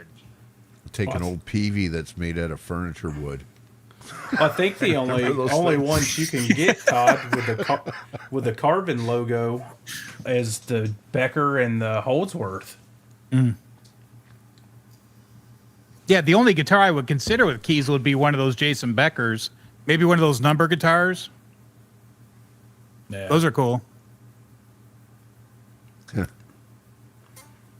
Some people swear by them. Well, I know they're not Bo, for me. Guitar Man 45, he's got a pile of Carvins. He just loves them. Yeah. Yeah, but they're And Carbons. he's ordered or he's gone through the whole process, and he wouldn't deal with the kid. He dealt with Yep. the dad. Yeah, something like that. Yeah. Mikey says, "What about first act?" That's the fucking way to go right there, dude. You can mod those pretty good. Well, Yeah, you can mod those First pretty good. Act had that custom shop for a while. Yep. Never That's heard funny. of him. How many are in the chat now, Randy? 40. 40. My God. And that sucks for y'all because it's like 12. Nope. It's after midnight for me, and I have to work tomorrow. And I'm Oh, the one buddy, that has, you gotta I'm the go, one man. with the Yeah, I'm the yeah, one let's with wrap the her up, power please. gotta go. in the stream. I could sit here with you guys all night long, man. So can I, man. This is what Randy, we do go and get some offline. rest, bro. Yeah, after the show, this is what we do. Yeah, we just extended our after show hang on air. But Yeah, that's it. It gets Go kind of get some rest. tasteless after show though.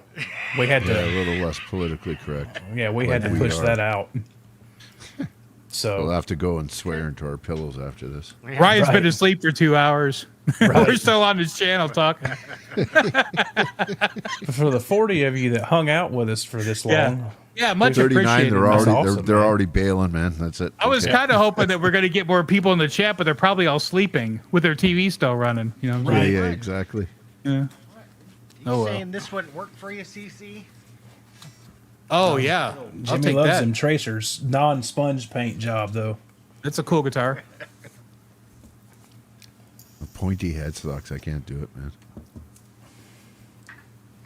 But yeah, man, we appreciate everybody for hanging out. Yeah, for The only sure. thing Yeah, worse thanks than for a being pointy here. headstock is a reverse head pointy headstock. I can't do reverse headstocks, man. I don't like them.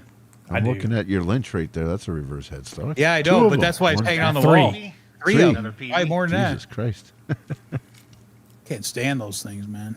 The Can't pain in the stand ass to you. work on. Yeah, yeah. Oh, dude, I restrung my Henrik Donhog at Charvel Sunday. And I'm sitting there. Why is this? I'm sitting there trying to wind the strings and they're like fucking falling out of the groove. And I'm like, what the? It's because I'm trying to do what I would normally do right-handed, left-handed. And I'm like, Yeah. It's like when you have to screw a bolt in this way. That's the way you got to think Yeah. about it. yep. I'm used to using the string winder with my left hand and putting downward pressure and pulling the string up with my right. And I'm sitting there having to do it reversed. Yeah. It's like, Gotta say, I love those locking Sir tuners, man. You pull the thing through, pull it tight, lock her down, done. What about this one, Yep. CC? This almost looks like a Nags. That's a nice looking guitar, except that there's too much meat behind the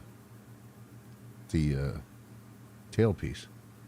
no, that's fine. Is it? Yeah, It looks like it's extended. It's like a guy like Keith Campbell with a forehead.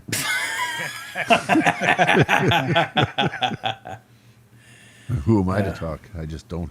I have a continuous forehead. right. This is a PV Odyssey, CC.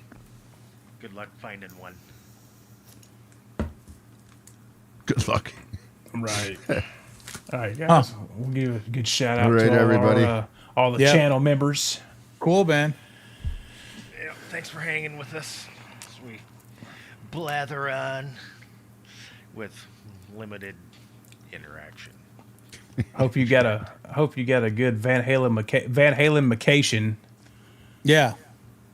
I do every time you guys get into this Talking- that deep. Right. Talking about nonsense. CC, the yellow one was a PV Tracer Deluxe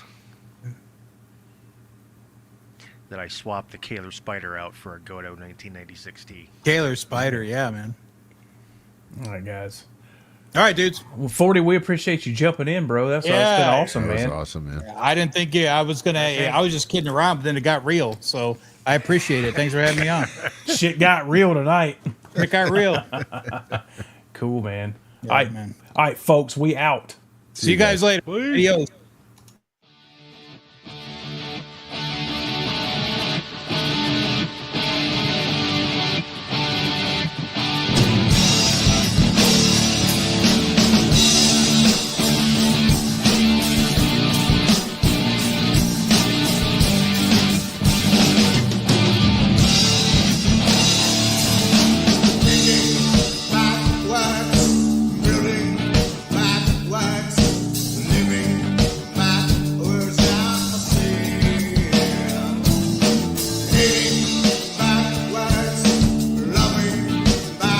Eddie Van Halen here, telling you, keep playing, man. Gotta keep playing. It's the only thing there is. Music, man. Keep playing. All right? I'm gonna come looking for you if you don't. Oh, you gotta give him that huck too and spit on that thing. You want to see my pecker?